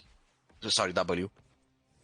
But let's say you go double E build, sitting flash build, and you're not too confident on your E anymore, or you feel that you're not gonna get much value from the root, you can go sharp punishment. It's good. It gives you damage, more damage, I guess. Also loses the mana is lost on both targets. It's not just one target, if I'm not mistaken. This, But this thing yeah, about the root. you can try this route with the Vikings if you want. You do me a service. A route, share punishment actually. You can try the share punishment if you spawn a Vikings here. I can also showcast it here on the target and it's like they jump over. No, I mean the. Oh yeah, on this. See, yeah, it's a damage to it's a armor debuff on all Yeah. targets. So it's just good. True. The subjugation is just 50% damage reduction. It works. It's good, but ideally, if you're gonna go W build, sorry, E build, you want to try and get the roots. And to be honest, what I don't like about the root is like you have to keep the W up so that it stayed root. Like it has to be in the complete duration of the W to stay rooted. If I'm not completely off here, that's Yeah, like but also if you go harsh discipline, you're also getting CDR on your Inquisition. yeah, true. Like I think I'm playing far too risky. Of whether far too safe. I'm scared of mispositioning myself for keeping the W up because you're getting open. Yeah. I mean, I actually think maybe if I ever get the time, I should probably start practicing my my W builds. It's good. It's a good build. It's a build that they should consider alongside the beam build. Yeah, I've simply played like 600 games, mostly beam build in ages. So like, eh, it's hard to get out of the habit. yeah. It's hard to get out the comfort zone of picking your sharp punishment because you know what it is going to do. True. But I mean, like you can spamming, pass around with the Q build at the early and stages. I also feel that playing E build to really capitalize on it, you need to play against something that actually gives you value, a lot of value from it. By itself on one target, I don't think it gives you much value. I don't know. I haven't played much. I can't speak much on this. I'm not much of an expert on it. But these are the main builds, like top 2 builds for her: Beam Yes. build and E build. I think the Anyway, reason why people don't see a lot of Whitemane is the biggest issue. She is too draft dependent overall. Like you can't yeah, play she's draft dependent. Although in my Smurfing days, some month backs when I was just spamming Whitemane in Storm League with a close to 90% win rate, but that's silver and a bit of mid gold. Storm League, let's say. And I remember winning a Cursed Hollow game with no tank in silver. So Yeah. it really doesn't matter in lower leagues if you go Whitemane or another healer. You need to go your comfort things. So also you need to keep in mind, and this is as a small disclaimer, when you're playing ranked in the modern HOTS, you need to realize that you're playing with Smurfs a lot. A lot of people. I know I've encountered like 3, 4, probably 6 Smurfs in while I was on my own Smurf. But I can't say I can't think. Oh, No, I this can't is think. nice. I don't think that it's good. It's viable to call it a Smurf account for me, because usually Smurfs are the people that are like masters, grandmasters, and they just do a new account to, I don't know, climb again. I guess it's really But to be honest, you can also win against Grandmasters. Like I played against a yeah, yeah, Grandmaster, Master, you can. 2 gold and 1 platin with 1 bronze, 2 golds, and 1 diamond player also in a Yeah, fun tournament. Like if you have enough communication. Communication is key in this game. If you yeah, have it, you win. yeah, yeah. Also, I guess mindset. If you're in the correct mindset, I Yeah. know. Uh, if you're tired or if you're, I don't know, Yeah. not feeling it, not wanting to play something like that. I guess I don't know. Maybe they're telling you to play healer. You don't want to play healer. Yeah, but that's playing with S- random. Playing with random is like disgusting. If you're asking me. Yeah, can be. All right, Um, back to the 16. yeah, I think we covered both enough. The Q talent. Your opinion. yeah, yeah. It's existing. I really you don't approve It the should it talent. should be it should be removed. It's Yeah, a quite a defensive. I think just for remove it. quite a fan I hear. I think you can pick it if you're starting to play Whiteman. If you are not used to play quite Yeah, aggressive. I suppose. I suppose. I That's the only time suppose. I'd see it on 16 to be picked. If you're playing safe. I guess. Yeah, when you're starting, I guess you can pick it because you don't know what it does. True. But let's But make a little breakdown on it. I want to actually test something. Yeah, go ahead. I want to Then I'm. see if it's getting triggered by the Q Get what? talent on level 7. Oh, yeah, go ahead. I never really tried that, but Choose a talent. Yeah, it doesn't matter. Choose a talent. Oh, let's second see. person follow. I think it did. Ooh, like what? I think it did not. Well, You it's hard to tell. I think I need to spawn more allied. wait, no, wait. What do you mean? Are you doing 5, 3? No. Are What you I'm do? doing Are you doing 3 queues in a row? You have to have 5. Sorry, not 5. So reaching desperation. That was my yeah, you have to reach 3 stacks of desperation. On the 4th stack, I think. Yeah, on the 4th stack, you just heal. it's popping. I misread it. You have to feel dank für den Fallen. See, that's the point with this delete talent. It's a bait. It's the bait talent Yeah, of bait talents. It says reach 3 stacks of desperation and heal for something that is a tickle, in my opinion. It does. Yeah, it reapplies heal. Oh wow, nice. I guess. I was Um, actually believing it was standing for seals and not desperation. I was thinking if it's working for the I level. it does work with the level 7 the Zealous Spirit, because you have to reach 2 stacks of desperation. On Radiance you have to reach 3 stacks of desperation. So between that time, you reach 2 stacks, you get 1 stack on yourself. but then you also have to reach 3 stacks so that it just works. So out of all talents, I guess Nope. Radiance synergizes the most with Not Zealous Spirit. even working with No, Zealous spam. Spirit. No, yeah, Zealous Spirit. Only that. Anything else? No. Nope. What does it do? Okay, it's quite garbage. Drains you of mana.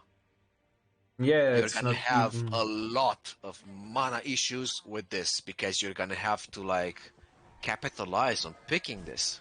Meaning that you have to reach 3 stacks of desperation all the time. It's the You thing wanna say is, something? it's the thing is, I was actually thinking like the quest would make sense and in a little if you want to play a Q build with trying to stack the Q build to spam the healing, but it's actually just triggering once. Like that's making it quite bad then overall. Yeah, and someone says that makes you predictable and limits your reactions. True. But to be honest, my opinion is just this, that it doesn't add any value to her gameplay. Yeah, I agree now. At all. At all. It only gives you mana. Yeah, so level 16 is garbage, just to put it short. Like I actually thought it was working a bit differently, but no, it's just a bait. Just rework it or delete it. It has no value. Whitemane is built on a concept of damage, not a concept of healing. It's a concept of healing with damage. And Radiance is built on a concept of healing, purely healing, which is not the best when you're, because she doesn't have any builds that go purely heal. Even the beam build, which is non-DPS, DPSing kind of, or like if you go Clemency, because someone told me, sure, Martyrdom is the same as Radiance. It doesn't give you any damage, but it gives you baseline on your Q and doesn't take mana from you. And I even rhymed it. Alright. So Yeah. so Martyrdom, yeah, it's a non-DPS damage talent, but it doesn't take much from you. Imagine if, let's say, Martyrdom said something like this: Desperate Please, healing is increased by 40%. Increase this by an additional 10% for each zeal, for each active zeal, but increase mana cost of your Q by 5% for each zeal active or something like that. I don't know. So you get 40% more healing as a baseline, but then you get 10% as a healing Yep. for each active zeal, but then you get 5% less more mana on your Q, which is also taking away from you. So yeah, in that case, Unwavering Faith would have been better because it gives you more damage, gives you attack range, which makes you safer. And it also gives you 20% damage for people for heroes that have a zeal active on none. For each zeal you have active. So Yep. you have like five zeals. You have 20% of 20%, quick maths. I think that's far too many what One if one characters. hundred. You have 100 more damage. 100% more damage if you have 5 of these. I just realized this is just bonkers. And you have then you have the Righteous Flame, which gives you 45% attack speed. It really is it's really nice. I, I'm losing myself right here. I just realized this is really a good combo. It's a nice synergy. But let's not get sidetracked. Radiance deleted Blizzard, please. And Alright. that's all. That's all. Every time I But see people with Radiance, I just question their life choices, alright, or then if they're main or not. then I would quickly translate again and then come to an end what Go talents ahead. are. Go ahead. Alles klar. Radiance ist Schmutz, nicht nehmen, ist scheiße. Habe ich gerade selbst herausgefunden. Shared Punishment ist ein eigentlich Must-Have-Talent. Grund dafür ist deine 1 deine, oder das W über. Das W kann man halt dann auch so casten, dass man die 1 drückt, das dann auf deinen Tank macht, dass es auf den gegnerischen Tank überspringt. Das Gute daran ist, es gibt zusätzlich Damage auf ein zweites Ziel, falls man 2 Gegner trifft, als auch Armor Reduction von 10. Würde wahrscheinlich sehr gut gegen Garrosh laufen. Und ansonsten hier Cooldown Reduction auf harsche Disziplin. Also passiv bekommst du permanent 2 Sekunden Cooldown Reduction, was sehr gut ist. Baut auch aufeinander dann alles auf mit den Talenten. Und als auch man hat einen Root, der dann durchgeht. Aber man muss halt bedenken bei dem Root, sobald das im Ziel getroffen ist, man muss halt das E drücken, treffen, das E treffen, gefolgt vom W. Und das Ziel wird dann geroutet, aber in der Zeit musst du dein W weiterlaufen lassen, damit der Root weiter bestanden. Äh, yes, absolutely. But you have to stand still. That's a weakness I see in the root talent. If you are rooting and you're standing still, you're open for engages for the enemy team. Alright, level 20. Level 20s. Okay, so I'm gonna start with Scarlet Crusade. Like I was saying earlier, it's very good. It's probably the best. The only one to rival this is Brightwing's D, the cleanse. But Right-wing isn't a cleanse, it's not a cleanse, it's a removal of a slow. yeah, But yeah, if you exactly. That's what I wanted to say.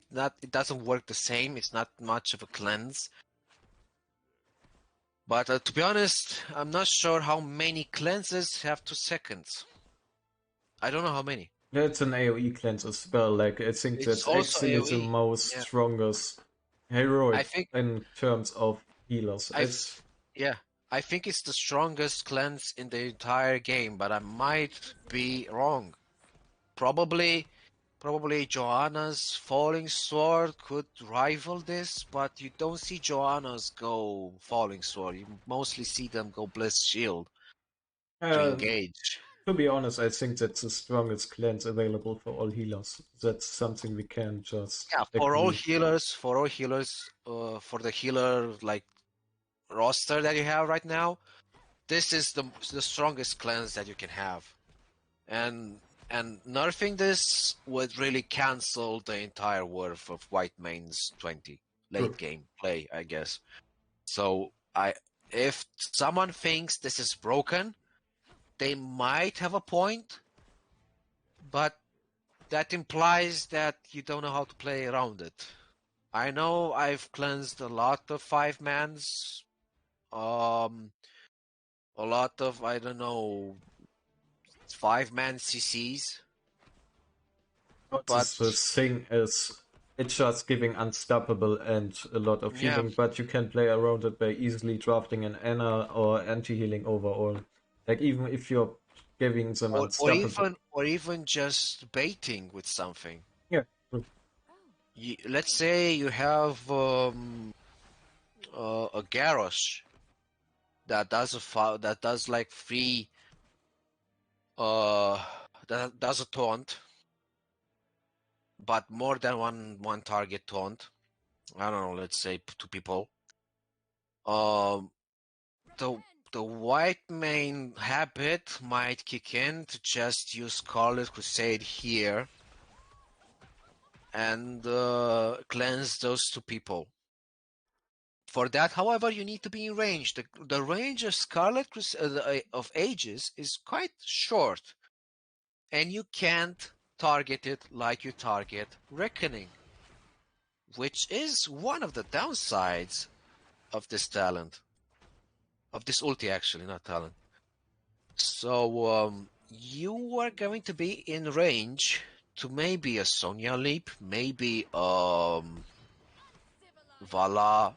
CC, maybe a Blaze propulsion, or maybe even let's say Malfurion route.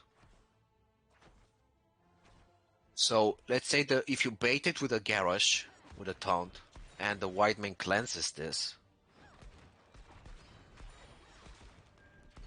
you have to wait those 2 seconds, or you have to wait until the unstoppable is gone, and then you just go wild with your CC.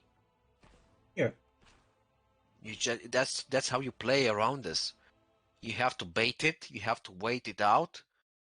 This obviously implies that the enemy team, or the people that you want to lock down, might not make it out. Sorry, might make it out, might escape. But that doesn't really imply that you don't have a chance to catch one of them or catch all of them or something. It's just good. And it doesn't have anything to counter it.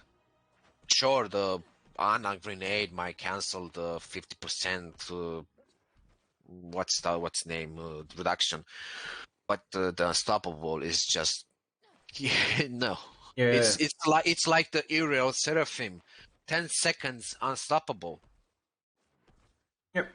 Also, the armor itself is still on the level 10, the 40 armor. Yeah, and also gives I don't think it increases the armor. No. I just mean the armor keeps and Oh, still 40 there armor. with the 2 seconds. Like that's a strong combination, unstoppable and 40 seconds left. Like against you can go quite ham if you are also using it maybe offensively, like you use a Scarlet Crusade and he's Dragon Blading and then he's CC immune for 2 seconds, which can also be already quite a huge game set. Yeah, I mean it's really good. Many possibilities. Yeah, it's one of the best ultis you can have. Upgrades at 20. But let's move on to Judgment Day. And like I said earlier, there is a downside to this. If you are gonna go with the harsh discipline, the thing with this is that the range is short.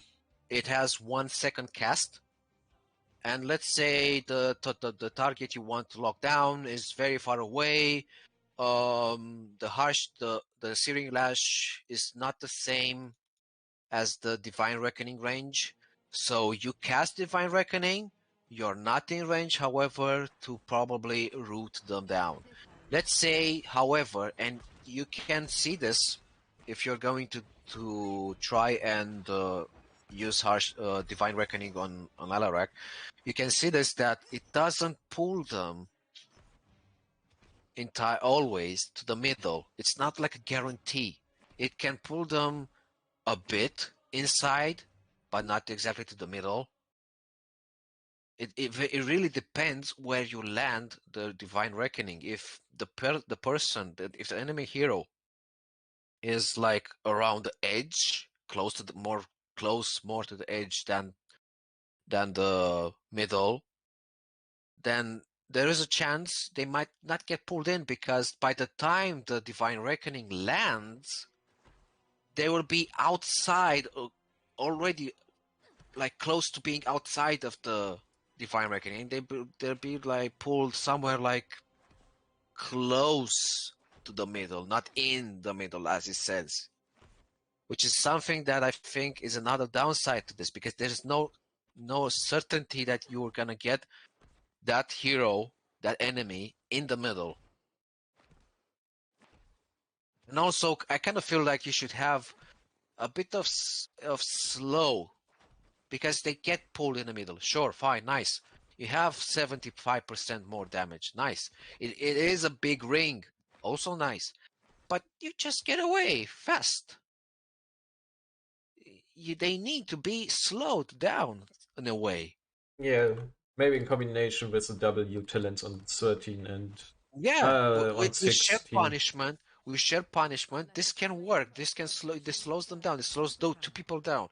Maybe an Imperious level 1, I don't really much. Like a spear is I don't know already much. enough, I think. If he's landing a good spear, you can easily follow up. it could have like, I don't know, like 5% speed reduction, or maybe 10% speed reduction, or I don't know. It's really situational, I guess. Someone is saying that they might be good value to get them away. Yeah, can be a good thing also. If people are going to try and get away from this, from the reckoning, this kind of disorients them and gives you the edge to chase. And let's say, because if you're going to stay in a reckoning, that's poor bad gameplay, pure bad gameplay. Because she heals from that, especially at level 20. She heals from that even more. And if you're gonna pop your trait, she's gonna heal even more. And you kind of lost the fight because people are just going to heal for 4 seconds, and you're going to lose the fight. Because the enemy healer cannot out-sustain it. I don't think there is a healer that can out-sustain 50% more healing, more damage on 50. Can do some quick maths here. What I personally believe is I don't think it's quite smart to pick an ultimate just to get value on 20. Like, if you're saying you want to zone Yeah, the also enemy, that. So they get um I they mean, get if you, wait, hold up. Those they get 70 more damage. They get 70 damage with the level 20, and just that. It's I don't know. It's not that great, but yeah, I agree with you that picking an ulti just for the level 20 is not that great. Unless you're on a map that implies late game. Like, I don't know, maybe Volskaya, let's say. and I mean in comparison, like if you're playing support, your main asset isn't doing damage, it's like keeping your team alive. If you want to keep your team alive, I think the cleanse is overall a much better option. Yeah. This is why I go Scarlet Crusade most of the Aegis most of the time. Yep. Because, fine, let's say you don't do 5-man cleanses. That's not the focus here. You don't have to do 5-man cleanses to just boost your ego there. It's nice to do 5-man cleanses. It's insane and broken, and it's a game changer to do 5-man cleanses. And by the way, I'm gonna do a little disclaimer here. If someone is saying that Scarlet Crusade is broken because of the 2-second unstoppable, well, then I'm going to say that the Irreal's Seraphim needs to be nerfed just as much, from 10 seconds to probably 30 seconds cooldown instead of 10 seconds. Hey, So, apple and oranges. True. Balance everything out, right? But this is hard to balance everything to make everyone Yeah. happy. Irel, fine, is awful to play against with the Seraphim, but she's not immortal. Whitemane is just as much not immortal. Let's say that you do a 5-man cleanse, but maybe you have a Zeratul that Void Prisms is someone important to saving her, and then so the Zeratul goes in and bursts down the Whitemane. It's that simple. You have to know how to play against that hero.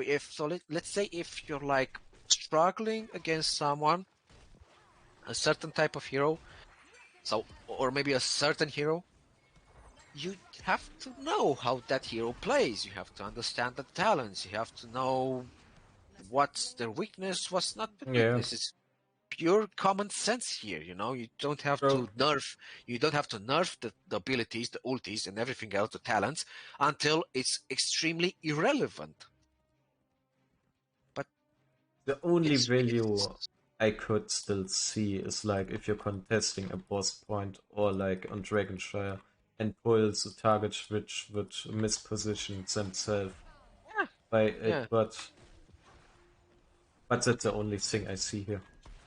I remember seeing a video on Dark Horror, and I've been trying to get my Whitemane there so much, but he just doesn't want to get it. Doesn't want to show my videos, my game, my gameplay.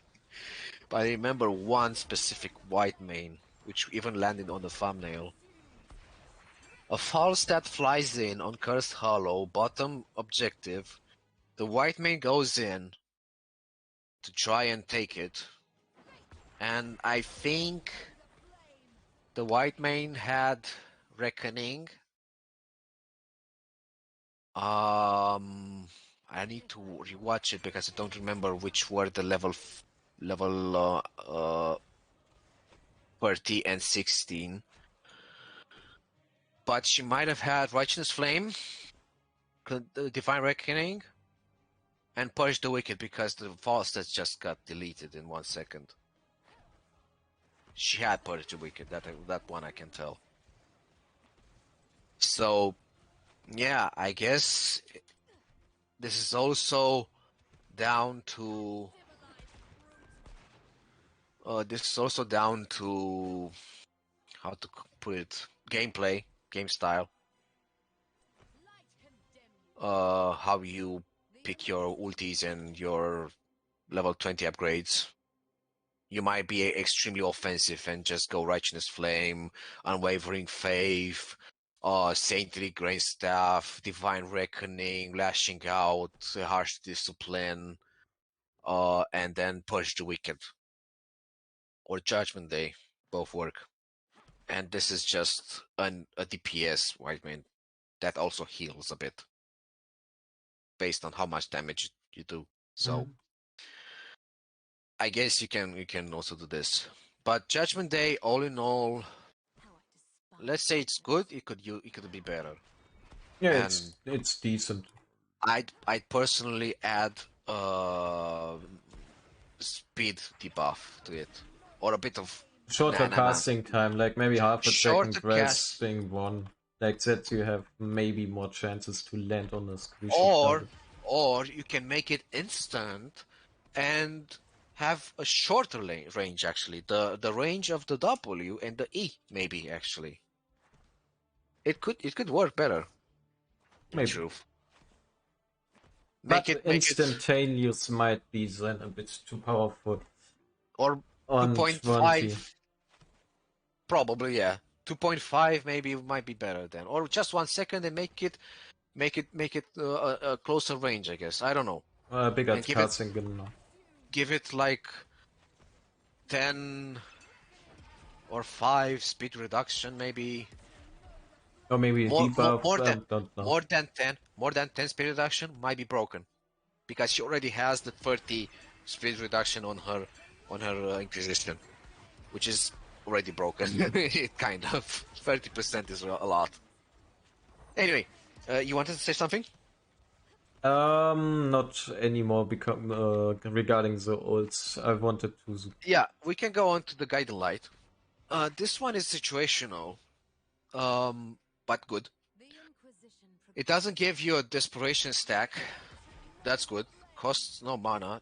And it's global casting range, which I think It's a global. Yeah. Let's say you have an offlane. You want to heal the offlaner too. And probably you're playing on Braxis. You're going to place your Q on the offlaner, and you're always going to heal him. And this is a good global. But what other situation you can use Guiding Light is if you have an Illidan, probably a Genji, a Tracer, a Zeratul. A target which simply requires a lot of healing. Them. Yeah, you can't reach them. And they're always going to be displaced into the backline. Oh, nice. So you are safe and yourself. It's very good. It's very good. It's a very good talent just for that. I remember seeing a Whitemane in CCL Season 4. I think it was 40k. 30k. I don't really remember the name. Anyway, Legacy played Whitemane then. I don't remember if he went Guiding Light though. But Cure went Zeratul.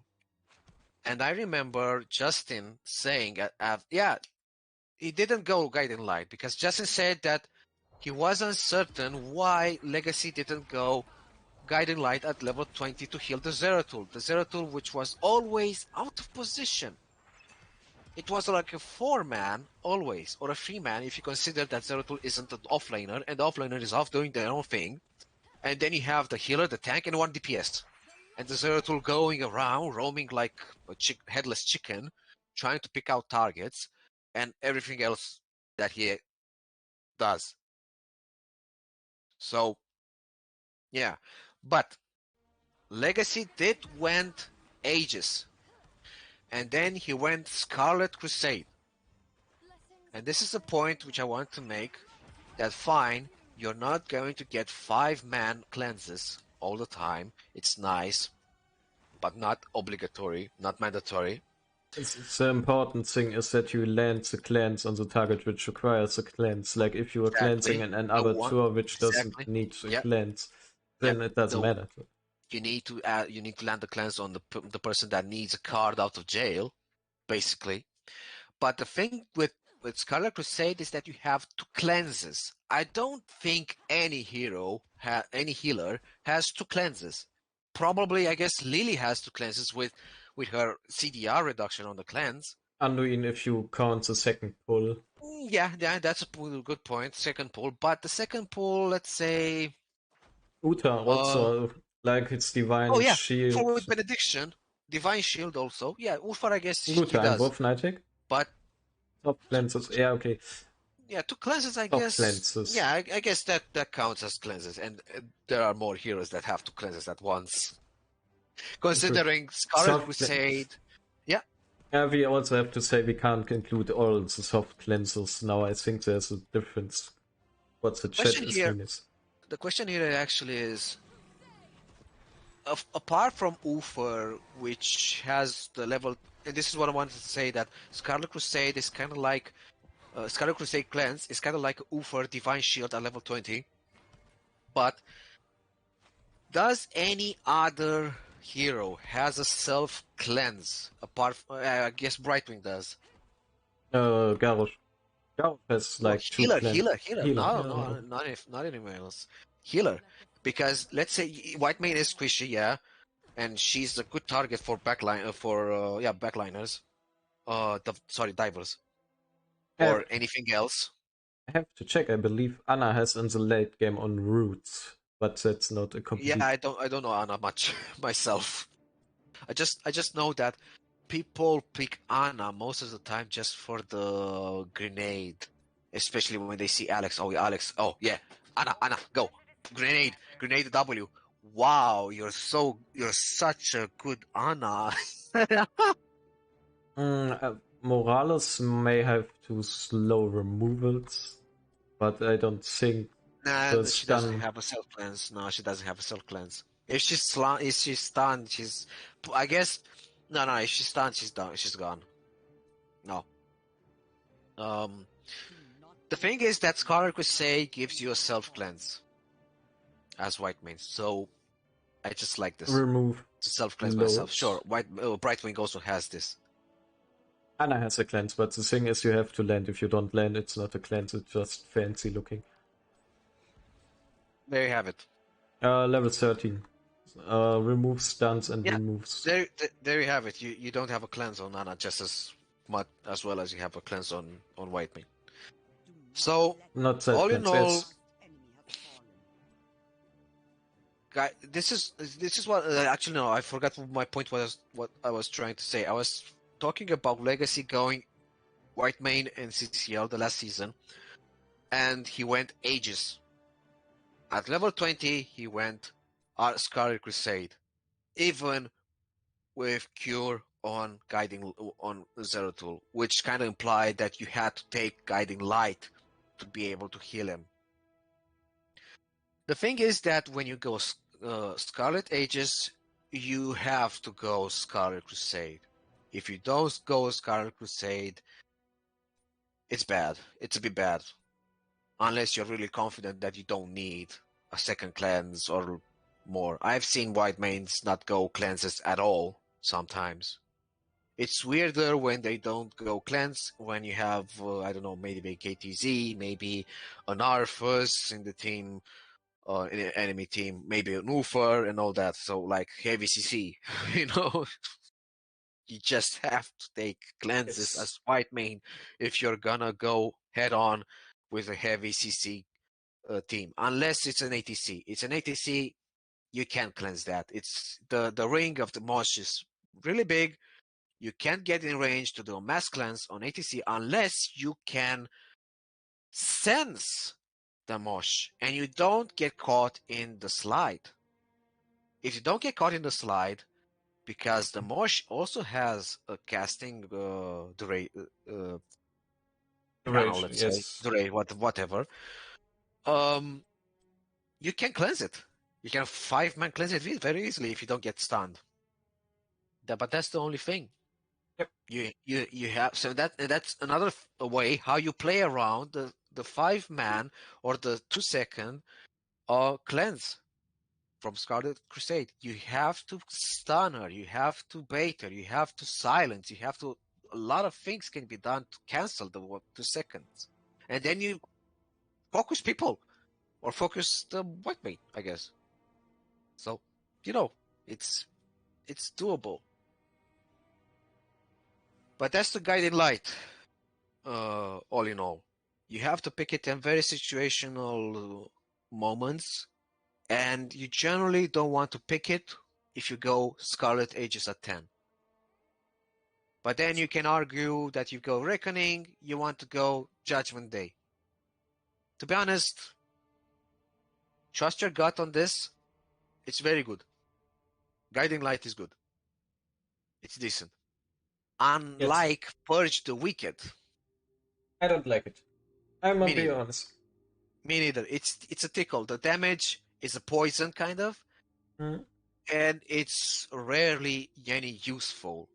I guess you can use this Purge the Wicked on Garrosh since it lowers the armor. It makes him less beefy. Maybe for something like a Tracer, Maiev, in case they want to hard Uh, dive. So, but Tracer, that's no. like, Tracer, no. yeah, Tracer, Tracer no. can just reset, Yeah, like to bait exactly. out E, Hmm. like as a cooldown trade. But I don't think you want to trade cooldowns for a level 20. No. Genji also no, since you can just reflect it back. But If you're going against the Medivh, also don't get this yes, because it's just gonna get cancelled. Purge the Wicked is just generally not that great. I've seen a lot of people take it though. A lot of people like it. I guess it's more like a Pyroblast type of thing yeah, against the maybe Medivh. hard focus on one target. Yeah, I can see yeah, some value, yeah. There but is value in it. like again, depending on playstyle, I can Yeah, see yeah, something yeah. happening with it, but I would like it playing more safe in the late game with Whitemane. No, I wouldn't pick it at all.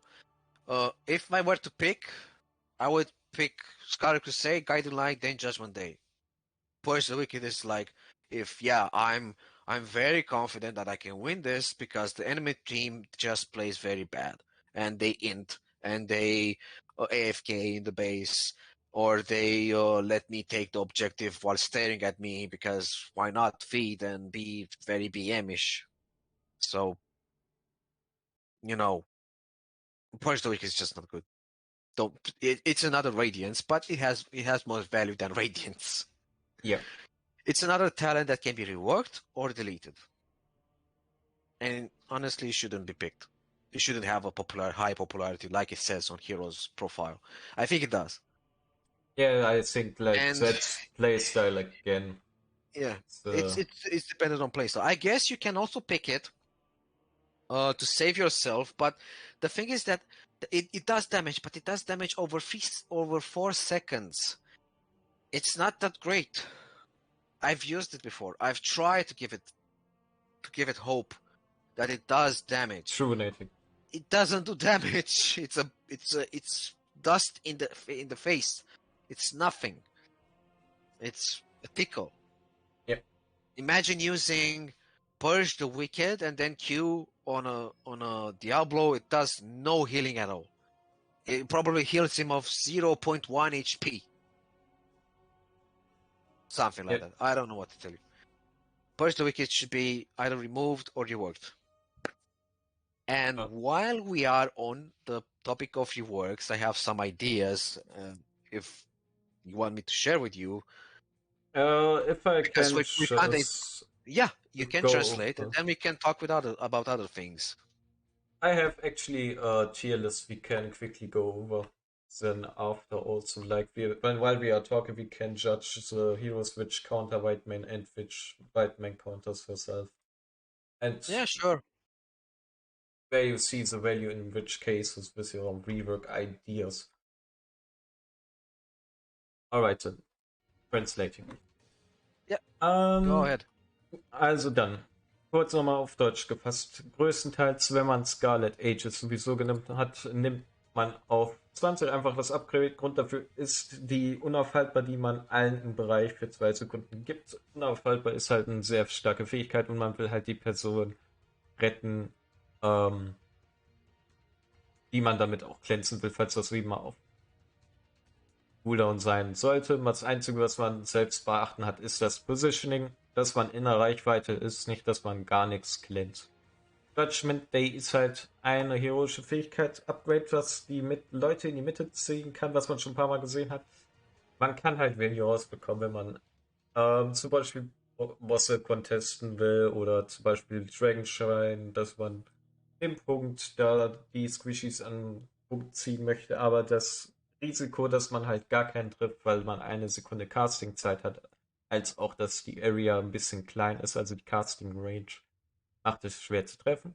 Guiding Light sehr gut, wenn man Heal Dependent Damage Dealer oder generell Targets im Team hat, zum Beispiel Genji, Zeratul, Tracer, die regelmäßig Heilung brauchen, damit man sie konstant mit Heilung versorgen kann. Also was das Talent macht, man gibt einen verbündeten Helden permanent Eifer. Dieser Eifer kann global gecastet werden, das heißt, man kann halt einfach, sage ich mal, bei Dragonshine, wie schon mal gesagt, einfach den Top-Laner mit Guided Light treffen und der kriegt konstant dann die Heilung dadurch. Ich glaube, das hat man nicht gesehen, dass das nur auf Helden geht. Das ist halt, manchmal sieht man das nicht.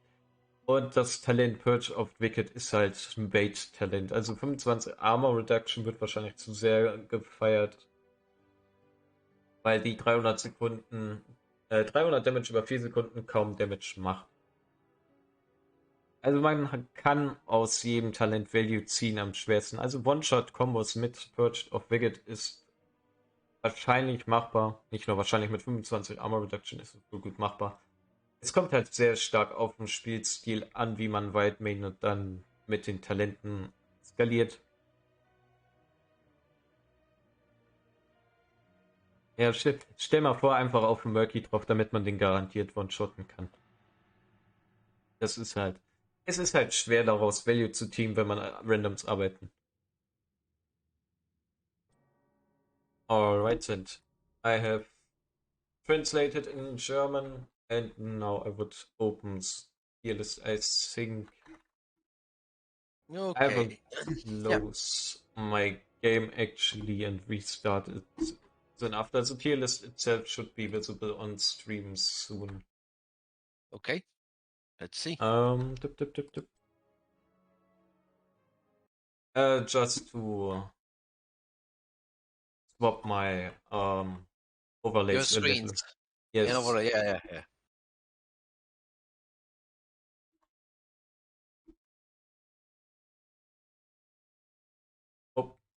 So, kurz bisschen schieben. And while we're waiting, if you wanna do, if you're ever going to do Mav, actually, you can talk with Ninetail if you want. He's also German and might be easier for you, I guess. Yeah, sure. I will ask him later on if he wants to do it. Go ahead. But now the challenge should be visible. Hey. I just have mod also open in case someone is spamming me. So that should be the tier list where every hero is open. I will quickly put Whitemane in the bottom right since we don't need her. Uh-huh. I will see every hero I would I would simply start with the healer overall, which counters who I think. S tier is like a hard counter for Whitemane, which needs to watch out. Also, Um, we're talking about counters, right? yes, counter picks. Like, Okay, so, okay. like, if you play Whitemane, the zero is dangerous for you, so S tier. So zero is not dangerous for you, so Yeah, D tier. yeah. I'm gonna say Stukov is the first one.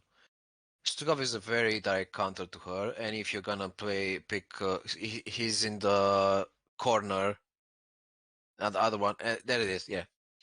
If you're gonna if you're gonna pick Whitemane into Stukov, you don't want to stay to do the beam build because it's just gonna cancel your laser with the silence on you.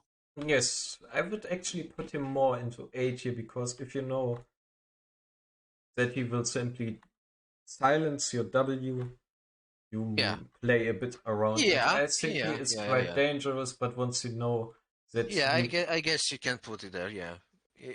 it's annoying to He's deal with, but not completely dangerous. I would, you're also forced to go Searing Lash build instead of the beam build. yeah, it's like I would put like Anna above Stukov simply because the 100% Yeah, healing reduction. good Annas can do this. Like the anti-healing itself is quite the broken talent in the Nexus overall, in my opinion. Yeah, good Annas can cancel the heals. Although I'm gonna say one thing here.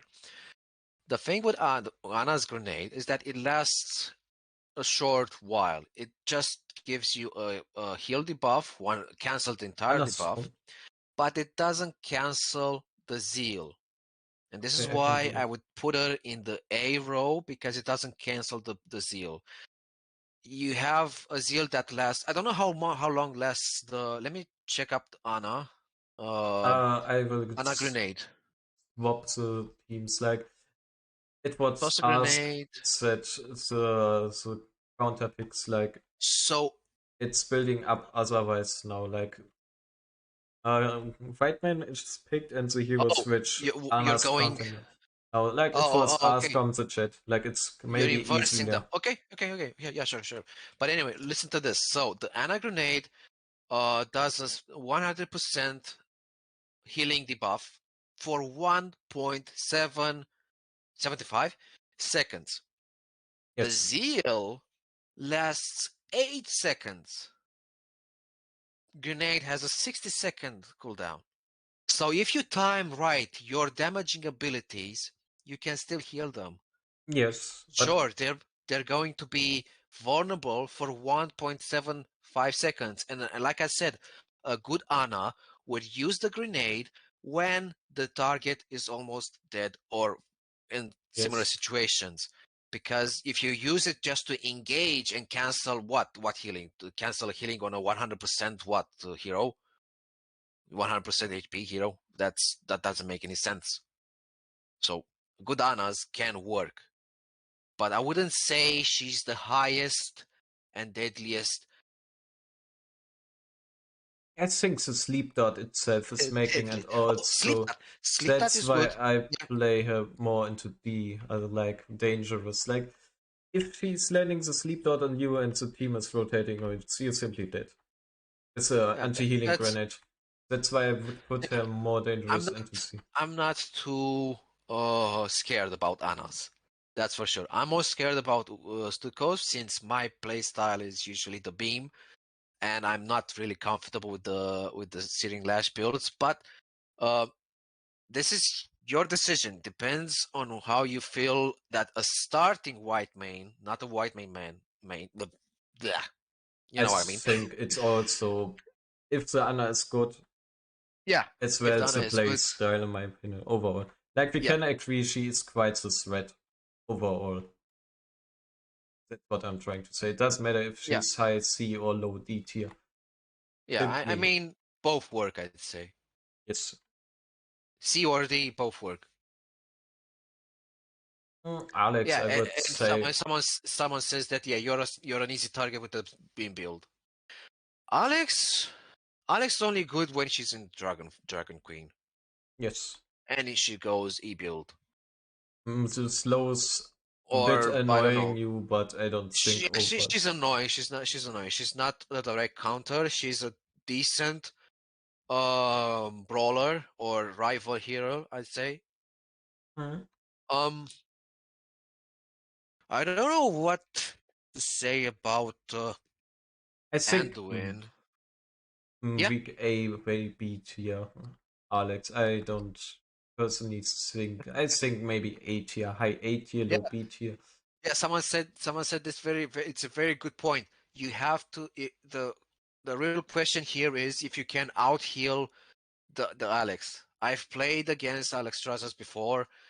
Lost against them, won against Whitemane as an Alex, lost against. It's really dependable if you can out heal, kind of. The thing is, Alex is a percentage based healer. Like she has an easier time I'm not healing gonna up. say here much. Like It's weird. yes, Yeah, go ahead. I think like if Alex plays with an Diablo, she has a far easier time healing up, aka increasing the I overall healing. guess. Like if you play Lifebinder, Lifebinder Diablo, he Oh, has life. 8,000 HP. If you're going Lifebinder 20 again, like the healing itself will be so disgusting, deal huge simply because you Lifebinder Diablo a few times. That's Yeah, building enough up I, stacks. Like you can't simply I can say say the healing no. stats overall matters. What overall sets the critical healing is on point. I'm not much of a Alex main anymore, and this is what I'm saying that it's weird because at the start when I was trying like learning heroes, I first started with Brightwing, then I moved on to less more challenging ones like Whitemane and Alex, and I did play Whitemane a bit. Then I moved on to Alex and like kind of like played around with the W, Q, E build, and in the end, I kind of like just wanted to play um Q build. It felt the most my build, kind of. But in my honestly, I can say Alex is much of a danger to me. But then again, I don't really play her that much anymore, and she's really fallen out of my hand, and I don't know much of her abilities anymore. I just know that E build means uh that it's gonna be a Dragon Queen a lot. Yes, W build is gonna be hard to play against, but it's dependable, I guess, on the comp. And Q build is going to be obnoxious, and you just need to not give much room for Alex to pick the Life Blossoms, and to have her HP below 75% most of the time, because the Life Blossoms are spawned only if she's above 75%.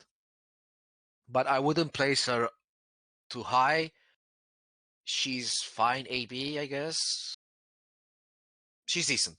I put a B. she's yes agreed. Shall I we put a do B. a short break to get some refreshments if you don't have anything around, like 1 2 minutes for Yeah, something? sure. Go ahead. Go All ahead. right, Go ahead. be right back.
Alright, sorry, I'm back now.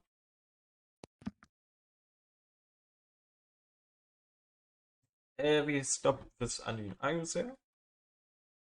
Okay, yeah, welcome back. Come again? Yeah, Alex is good where she's placed there, to be honest.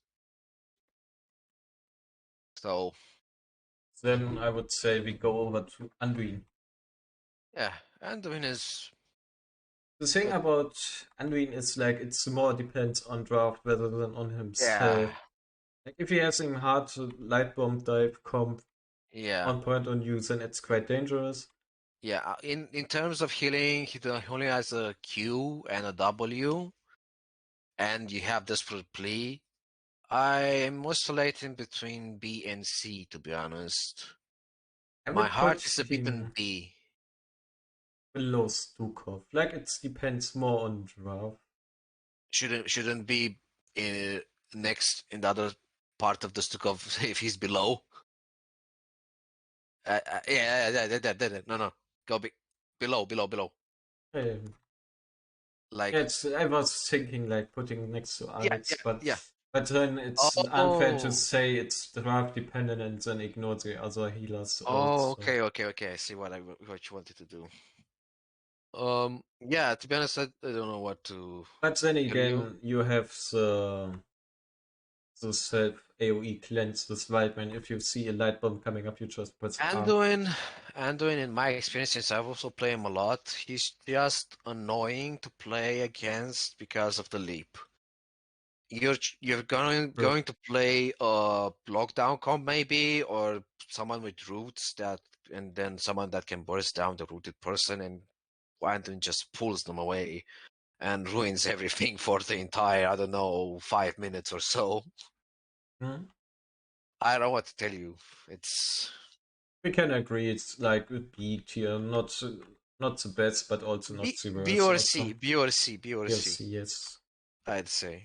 Um, Putting him and above Alex than yeah, like high B tier. yeah.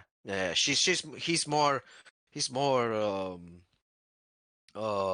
dangerous than Alex. That's for sure. Actually, Alex is like if you draft a Tychus and you have him focus her, she's gone.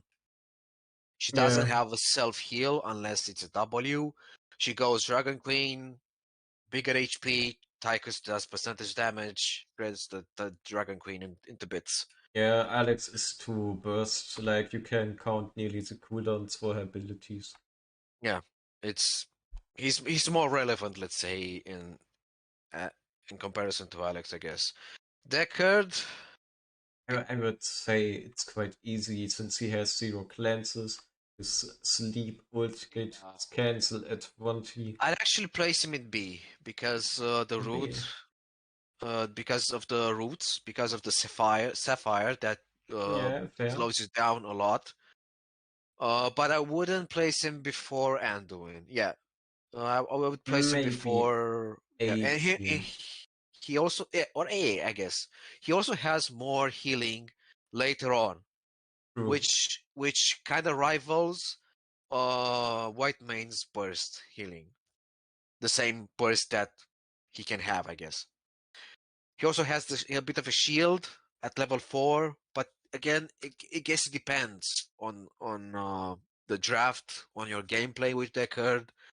I'm not much of a Deckard main actually, I mean, he's but annoying, but overall, he has no way to cancel you. Maybe the auto attack cancel you stun. no. To cancel you no, he just slows you and sleeps you, and that's all. And maybe this places you with the Lornado if he goes Lornado, but most most Deckards go Lornado in ARAM. In my experience, I personally go Lornado in ARAM, but I also recently I've also been going Stay a While and Listen in ARAMs. Yeah. I think his sleep ult on 20 screen. Right. B or A is nice for him, to be honest. It's a It's, call. yes. It doesn't matter. Bro, Like, overall, we agree that he is not as dangerous as those two. no. He's decent as someone that heals. I'm gonna be biased with right wing because I don't care about her. She has nice numbers, a nice kit, nice talents. But in my opinion, she's no Whitemane that can save, let's say, something in a clutch. Mm. No. So, The Z has a CDR, sure, but it's dependent on being in the lane. Yep. Um, I mean, she extends being a global hero, but yeah, that's the only thing about her. She's a percentage here. global. She's a global. She's good on towers. She's good on Braxis. She's good on a Dragonshire. She's good on basically any map that requires a global. But she's, let's say, also good probably on Alterac, which is big. And she can save the solo lane. But yeah, and only the if you But go the heal on cleanser level 7, and if you go blink. But honestly, I don't feel she's any danger to me as a Whitemane, so this is why I'm putting her at the top. to be fair, Because Brightwing she's, has yeah, this polymorph ability. Not only is it a silence, it's also like a blind. The polymorph itself yeah. is quite disgusting, stopping you completely from healing. You have to give it at least that. Like, but the thing is, you have to be quite badly positioned to be in It, casting range. credit is yeah, credit is given where credit is due, I guess. But in my experience, Brightwing is no threat to Whitemane at all. She's like a bee to me. But you should place her in a play in one of the ranks for, like, let's say, a starting Whitemane. You know, maybe A or B, I guess. Yes, She has maybe nice above numbers. Alex. I would say around To mid me, she's, B2. you know what the thing about Brightwing is that you need to draft around her. Her teleport is channeled. You can cancel it. As a offlaner, I guess you need to know how to play against this. You see you see the channeling on the enemy offlaner. You go away, I guess. Maybe here is more better. It's better to ask Skylar, who's my main offlaner in the team. So if you want to talk with him about Ural, I guess you should pitch it to him. But in my opinion, Brighting is bottom tier for Whitemane. I don't care about Bright Wings. They can pick them. It should. If Whitewing wins the healing, that means that people drafted poorly damage wise and tank wise. Brightwing as a healer alone, nothing. It's a oofer on wings, in Yeah, my Usa. experience. Usa is quite dangerous, in my opinion. You can't underestimate Usa. Yeah, but oofer as a solo healer, I don't like. He Yeah, doesn't have much healing, true. and again, it depends. We can actually talk about him now. I guess he's not next in the line, but I guess since we opened the Ufer Pandora box, uh, to me, Ufer doesn't feel like danger. He's a B, I'd say, because he can stun you and anything else. He can also cancel your Push the Wicked, I guess, Divine Reckoning, I guess, But through the D shield. the thing is about Usa, if you're in stun range at 16, you can get easily stun Yeah, locked by him, and yeah, that's exactly. then you're dead. But That's the if thing. it's Yeah, that's the thing. You need not to be in his range. So this is why I feel like he's more like in the B section than the C section, because he only has like two fields. He has bigger mana issues than Whiteman actually, yeah. and But we just said it's like for beginners. Like if I you're don't know. playing for beginners, you need to watch out for Usa not to be close by. Yeah, That's why we play him on yeah, more than C's and he's right wing. dangerous.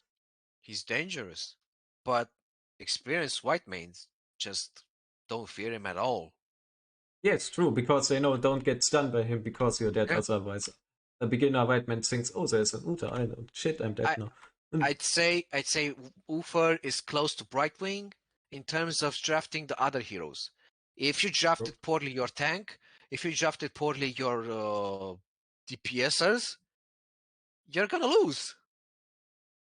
You know, it's Yeah, not really always the healer's fault that they couldn't out heal the enemy healer. yeah, healing stats are overrated in my opinion. Like if you are playing with a Muradin who can have enough access to self heal, you don't need Yeah, to camp yeah, packs. exactly, Like also exactly, if you have an Avatar in your team, the healing you do is actually exactly. getting lower because there's a one man missing. But Yeah, that's enough drafting. We just focus on 1v1s.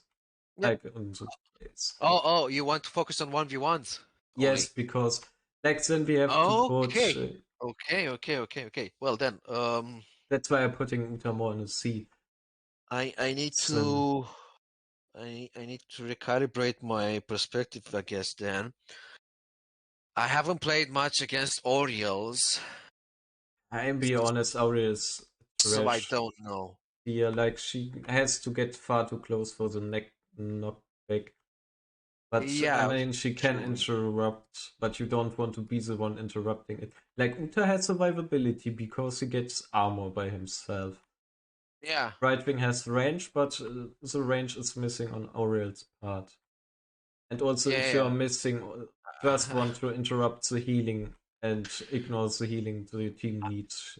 I feel Oriole is just good as a healer in some situations, just He not as wiping main sugar. healer, maybe. I don't know. Yeah, probably with the juggle. I don't know. I really don't know much to speak on Oriole.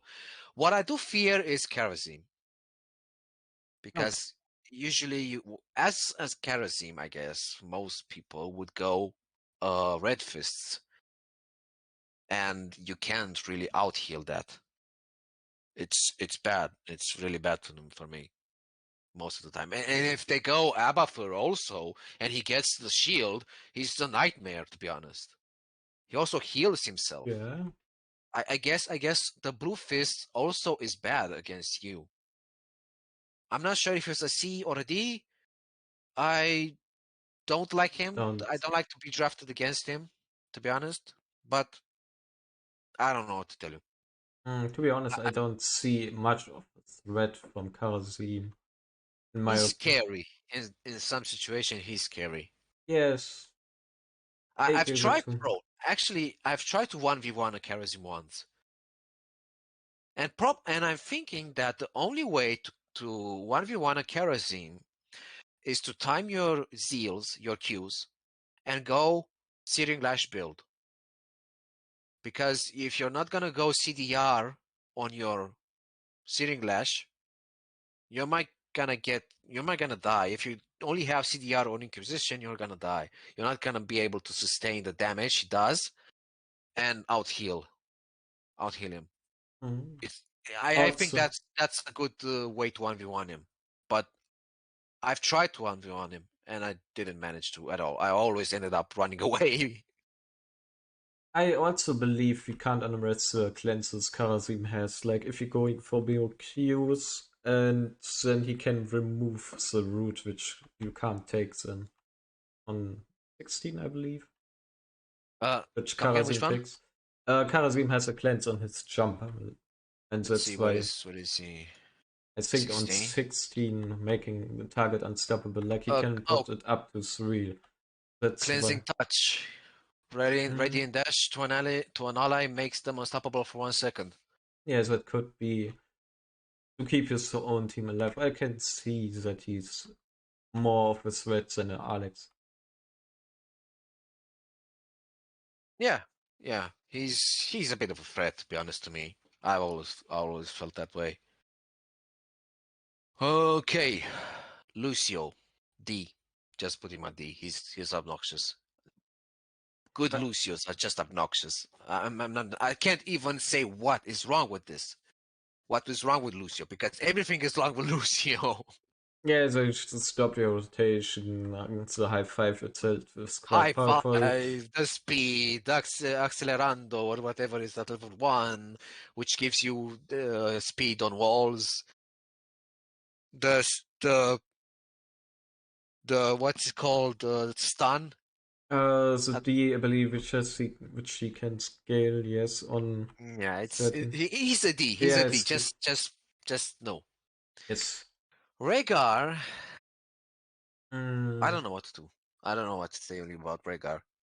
I think he's more dangerous than Anduin, but not more dangerous than the other three in comparison. I was Like I actually can think see the slow, but if you're playing with armor, I was um, actually thinking about putting him in C because he has a nice kit, even mm, after the nerfs he had last.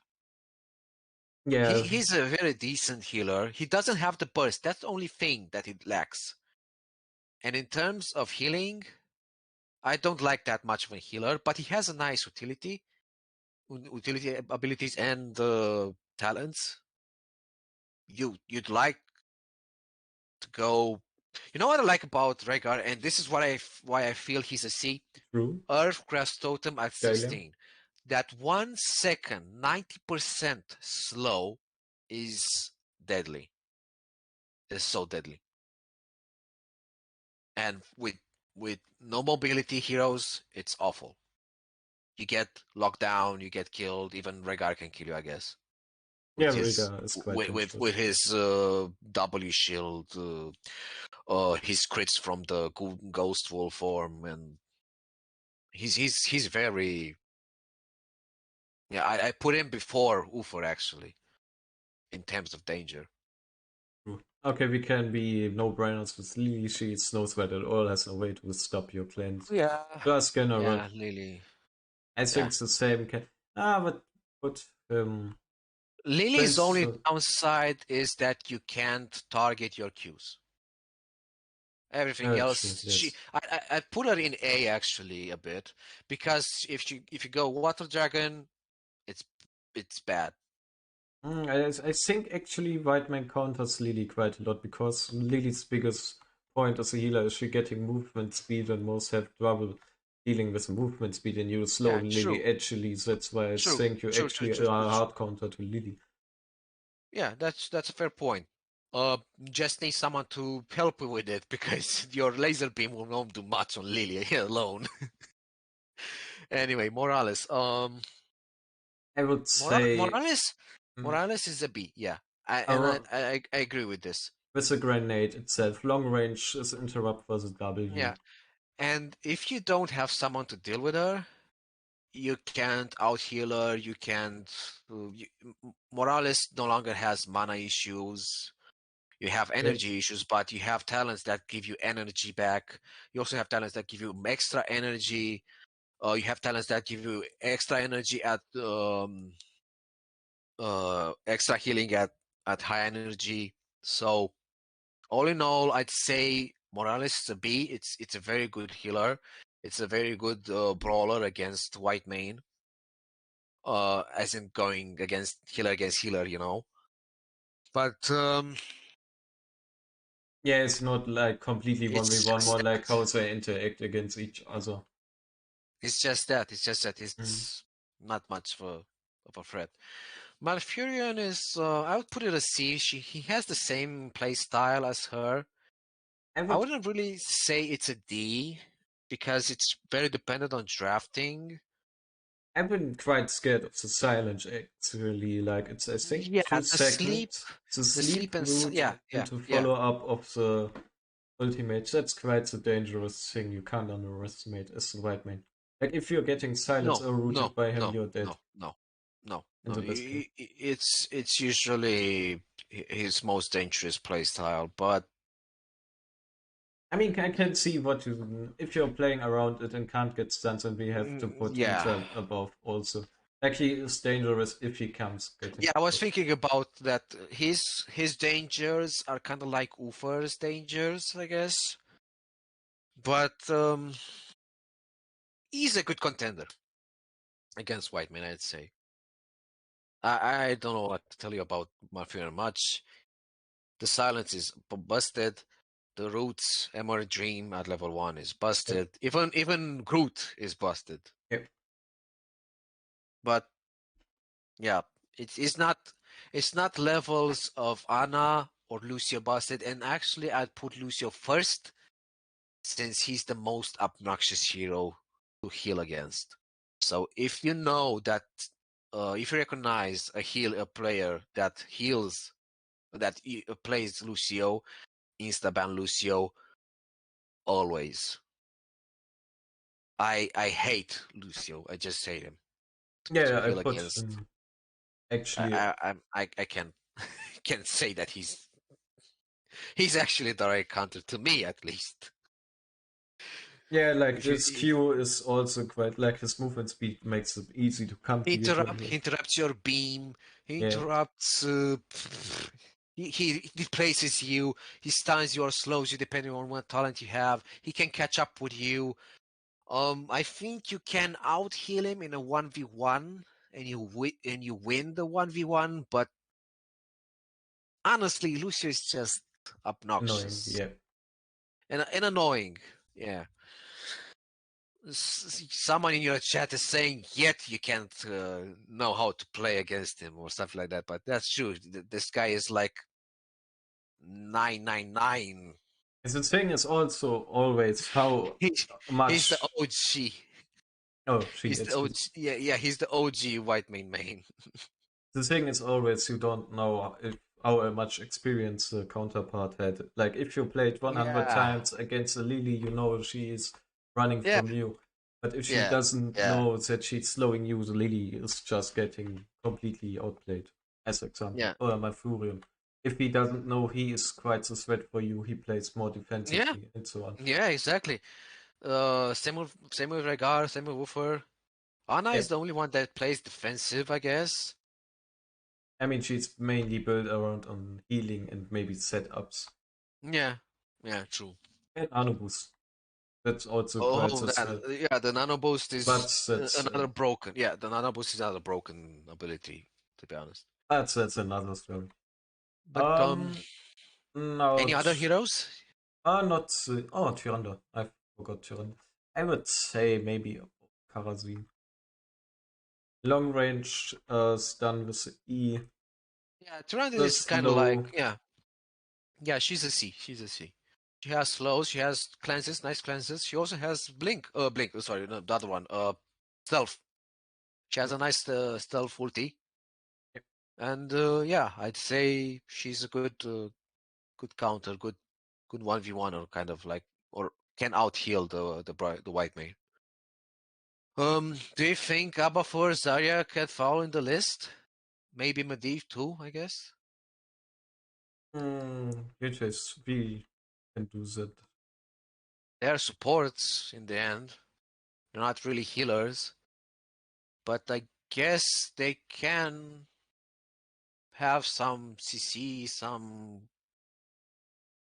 I think the cleanses. Abatur is annoying because I simply believe because if it's a 2v1, Abatur is hitting that person while the Abatur is increasing the damage for that one person. It's Yeah. not there in the combat, meaning less targets for Whitemane to damage. Like if Also it's mines. Also mines. Mine builds shreds Whitemane if you are not careful enough, and you then have to like heal yourself, and you're wasting mana kind of based on an out of combat stupid thing that's in the bush and you can't see even if it's not in a bush. He's really I nah he's a C, he's a C. Zarya is she has the she is, ultis. yeah, the ultis are quite annoying. I have been on. I put it in B, yeah.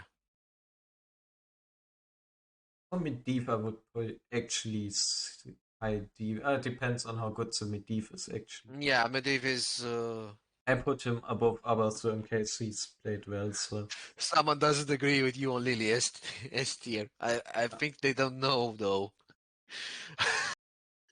This is Bunny why it's doesn't. so you Does better explain what this tier list is, actually. this is a tier list. You picked Whiteman yourself and which current healer the enemy has you're playing against is you're countering. Like S tier means Whiteman is countering that part, easy way to destroy it, and B is you will have trouble or rather will be destroying you if you don't watching out for it. Like the setup of Malfurion, the root and silence is more dangerous than a panda running around blinding you and throwing tea. So in fact, this time it's S is the weakest, D is the hardest. Like it's playing, that's how you play against it. Simple and difficult, Yep. you could say. Oh, nice wordplay. You can rename the S the things. Like yeah, you can make simple there, you can make difficult there, you know. So it makes more sense now what Yeah, this tier list is gonna be about. So I assume you wanna share this with people. in case people want to, but I will do Yeah, you can do that otherwise. later on. Yeah, true. Anyway, anything else you wanna discuss about the heroes?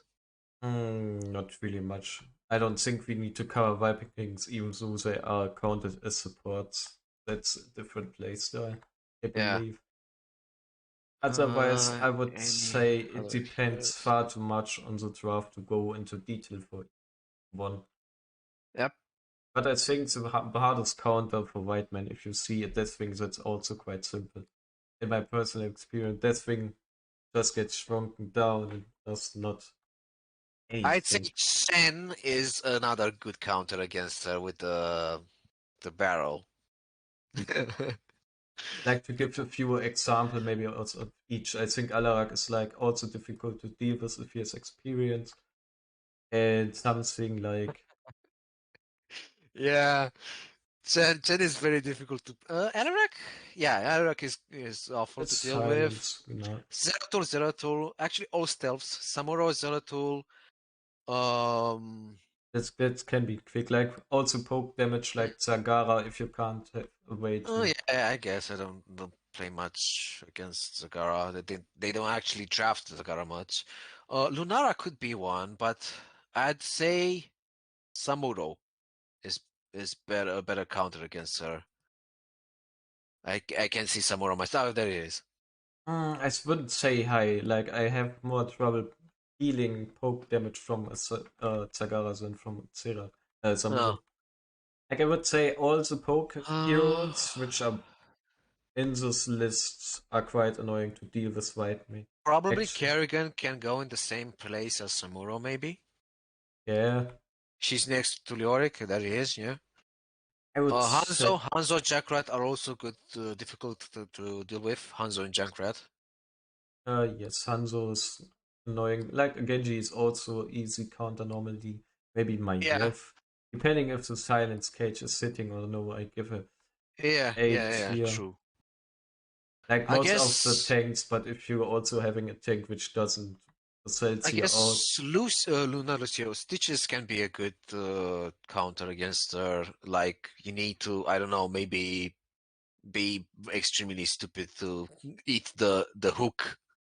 but I think that Whiteman actually has an easy time against Sophia, but Nah, she's more of a B. Orphea heals herself and out heals Whiteman actually in a 1v1 if you're alone with her. If she catches yeah, you, but you're not dead. and not beating her up, like more like overall you have an easy time if you're just trying to Yeah, dodge I, and I, I slow her guess. overall. Like it's far harder to heal up the damage coming from You know what I'd prefer? enemy. I'd prefer AA build against Orphea to deal with her in a 1v1, to be honest. If I'm caught by Orphea, like I don't know, I'm switching lanes, I guess, or I'm taking an objective by myself because it's safe to do, but Orphea intercepts me in the meantime. I'd honestly use Orphea as a um. I'd honestly prefer AA build against Orphea. Uh, Pretty much everything is dangerous to Whitemane in terms of DPS and tanks because she's squishy. Except And Jura, but he's not a tank. That's a different story. yeah, I don't like to engage with anyone else but healers in 1v1s in brawls, I guess. To be honest, Um, I even think Murky actually. He's very yeah low HP. I guess that no, he can still kill you. Yeah, by himself in the late game. I think Whitemane is Especially, yeah. actually a great Shogun counter simply because of the damage reduction and the armor this Yeah. cleanse on. But you know what bothers me on Shogal? It if you're gonna go sheer punishment or something, or even if you're just gonna use your Inquisition on Shogal, it's only gonna count on Cho. Gal Yep. is like you can't touch him. He doesn't benefit from any CC. He doesn't benefit. He doesn't get affected by any CC. He doesn't get affected by any reduction. Even if you get the damage reduction at 13 as Whitemane, you're not getting damage reduction. The Gall, sorry, it only affects the Cho, and that is why I put Gall in the hard, in the difficult row actually. No question asked. I wouldn't put it C. I put it at the bottom because it doesn't. You can't touch Yeah, him as sure, sure.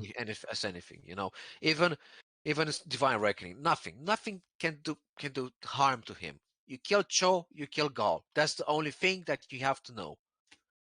And this is like for everyone, any healer, any DPS. So you're gonna go Tychus for Cho'Gall. Yeah, you're gonna only kill Cho, and Gaul goes with him because they're linked. That's the only thing about Cho'Gall that matters. True. When you kill Cho, you kill Gaul. Unless he takes that obnoxious talent that makes him stay in the Oh, it's the truth. But that's too much of in going place for into like a detail. few seconds so he It's like can a throw his stuff around. big overview. I don't know if he can ulti, but yeah. Uh yeah, that's what I said. I Uh think that's overall. Otherwise, we need to go into much detail. Like that's overall. yeah, that's Like true. way Ming too is detailed. also a good one, a good target against her. Because the ball can just drain your HP. Who? Liming. Valera is also a Yeah, good yeah, one. She's next to Lonara. Under ATC. Top. There. yeah, yeah. Like everything which pokes down Whitemane, and she has no Selfers, yeah, way. anything that pokes her. Anything that capitalizes on Whitemane's self roots. On Whitemane's what's it called? Small what's it called again? Small helpful. That's the hero. That's the ones that you need. Lack of mobility also. That's the one that you need to pick to counter her. And It's. yeah, that's basically it.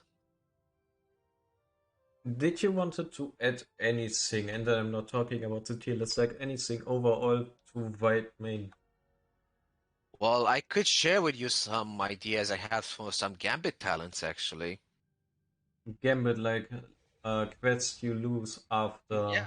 First you dying. lose one, the more times you die.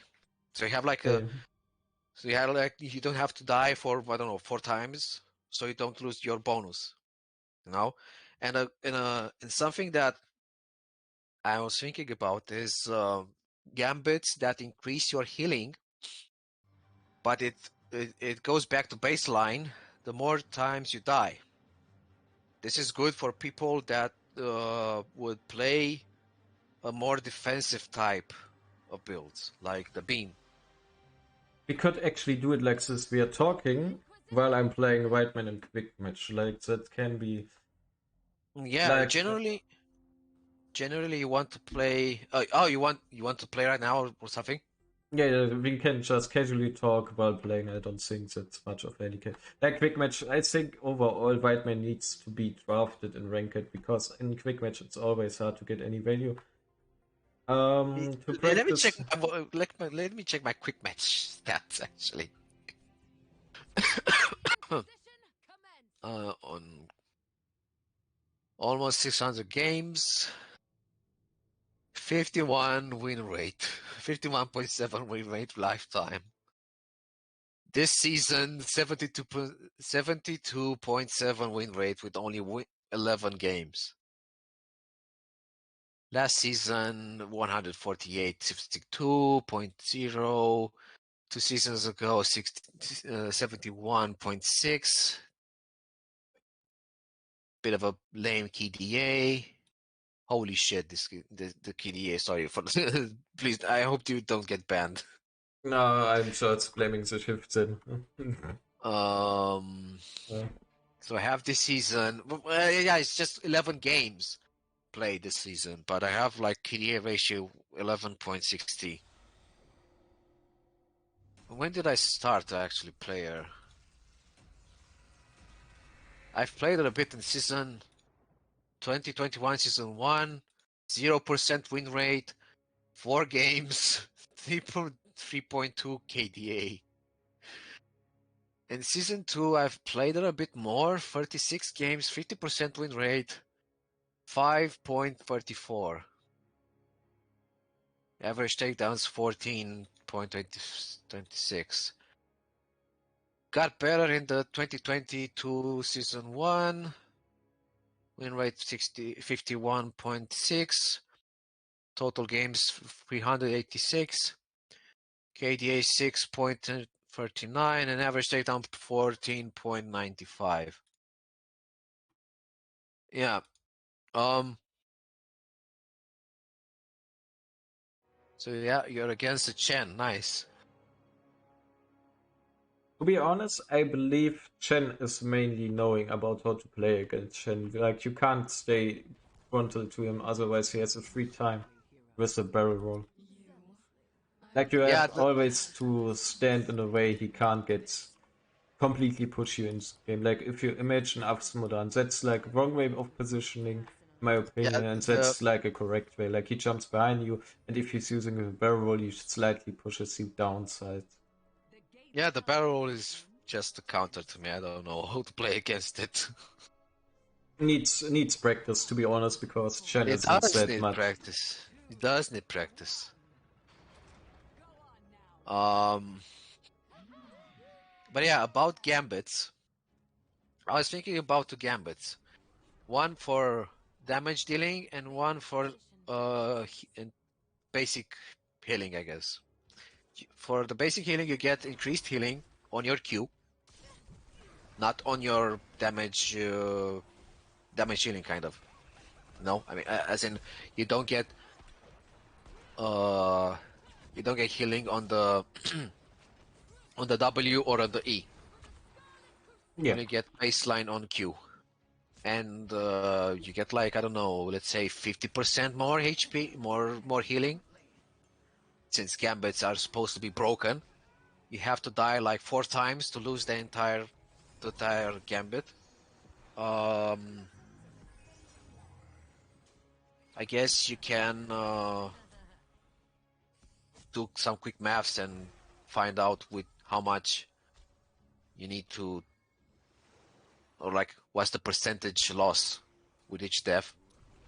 But Yeah. I feel like four deaths are enough to lose the entire gambit, This or thing maybe just yeah. about Whitemane is if you're going with a Gambit talent which increases the damage and the build itself requires too much on the damage you are taking with the talent, the healing will suffer because of the trait of it. That's like really hard to judge overall. It needs quite a lot of practice than It wiser testing. it needs a lot of also balancing, I guess. These what's it called, gambits are an interesting idea. I'm so behind them. I hope we're gonna see more gambits in the coming months, maybe.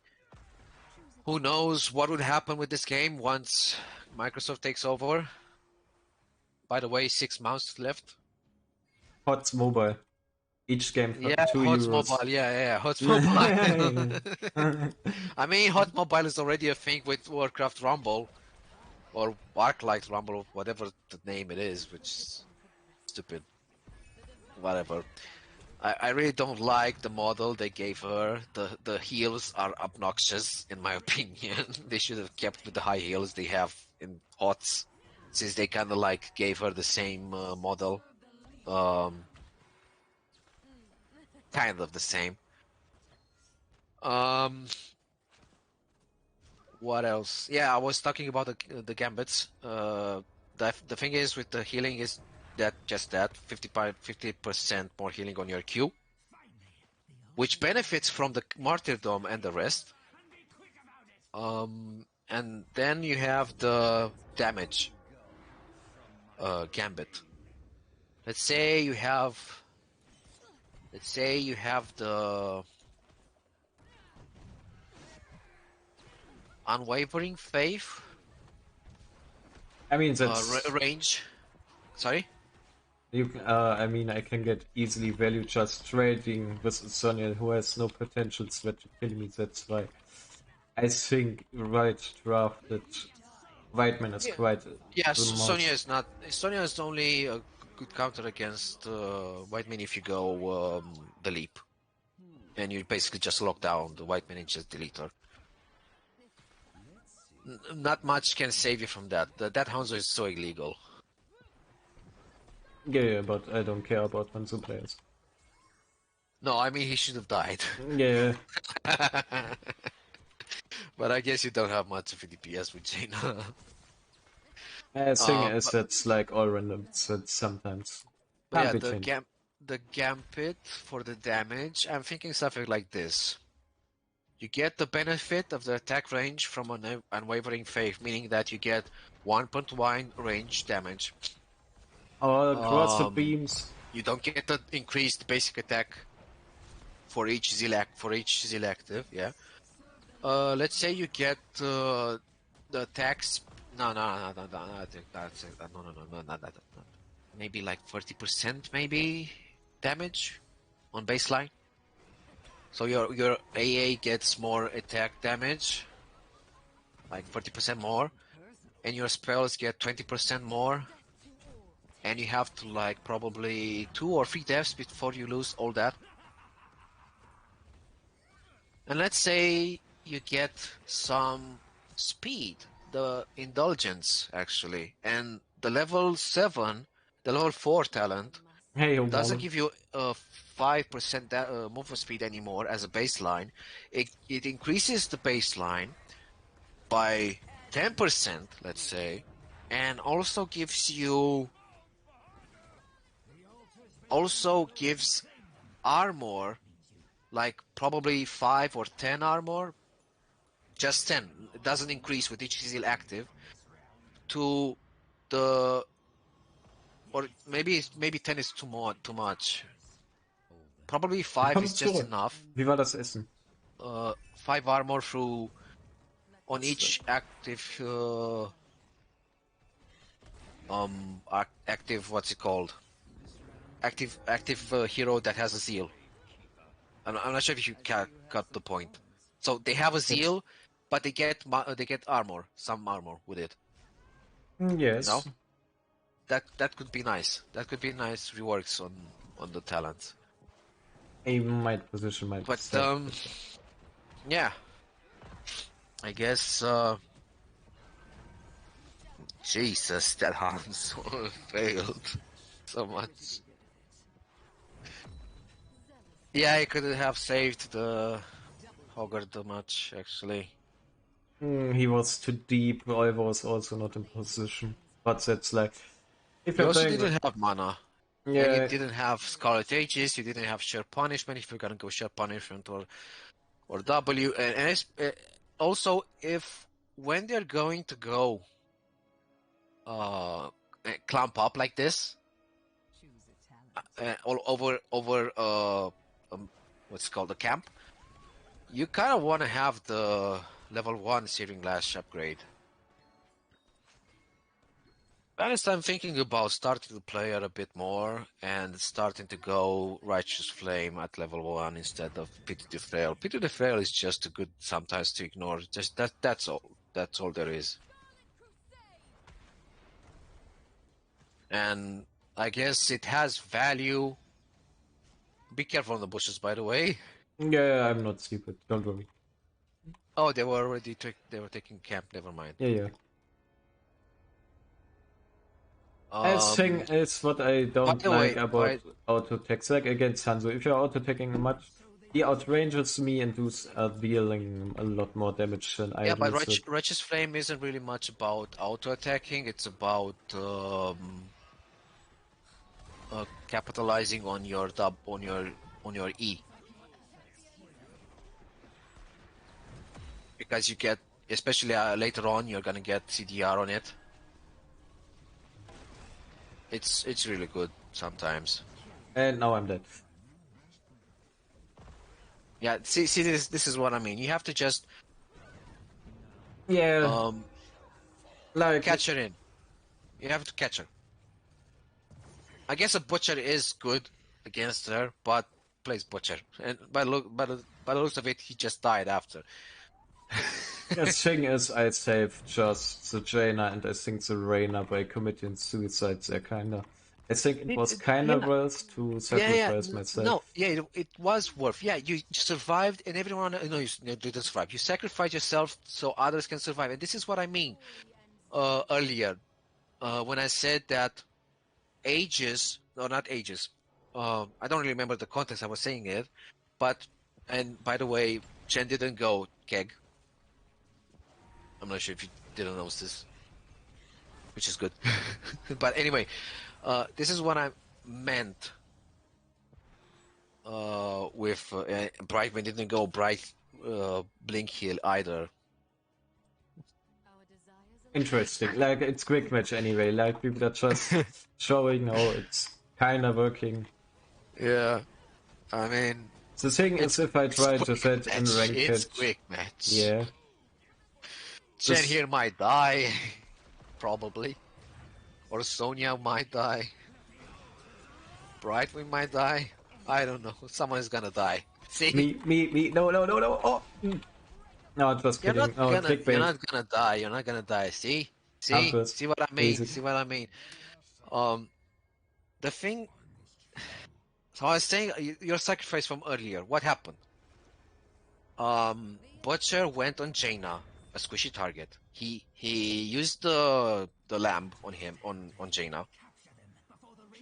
Jaina didn't die because you out-healed his damage. And basically what happened was that you were out-healing the entire damage. You might not survive this. No, I think I will. Always believe. Yeah, well, thankfully Hogarth didn't focus on one target. Yeah, I like it. But the thing is that earlier you managed to sacrifice yourself and everyone else survived because you out-healed the damage that was being basically done on your Jaina and Raynor and whoever else was caught in the team fight. They were escaping. The enemy team noticed this eventually, and this meant that you are gonna get focused now. They tried with the Hanzo ult. They tried with the, I think, Sonya probably. I don't really remember. What killed you was the Butcher CC in the end. And the I'm not fact sure that what I didn't have I'm mana. not sure what his. You also didn't have mana. You also didn't have your ulti anymore. I'm not sure what his talents are. Butcher, can you hover a bit over them? Charge build. Complete charge build. Ah, then yeah. If he did, then never mind. What I wanted to say. Yeah. Basically, they wasted everything on, almost everything on killing Jaina and Raynor and whoever else, and they failed. They didn't manage to do it. Then they wasted everything else on you to try and kill you. They killed you, but in the meantime, you managed to survive a bit until they died.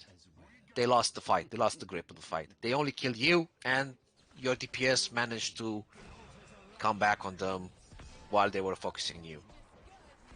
See, just look at this. That wasn't nice, Aegis, and now this guy is gonna die because he.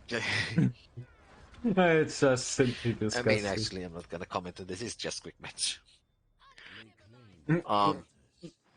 Hogger Rage Quit It's ab. really, Hat kein Kill abbekommen.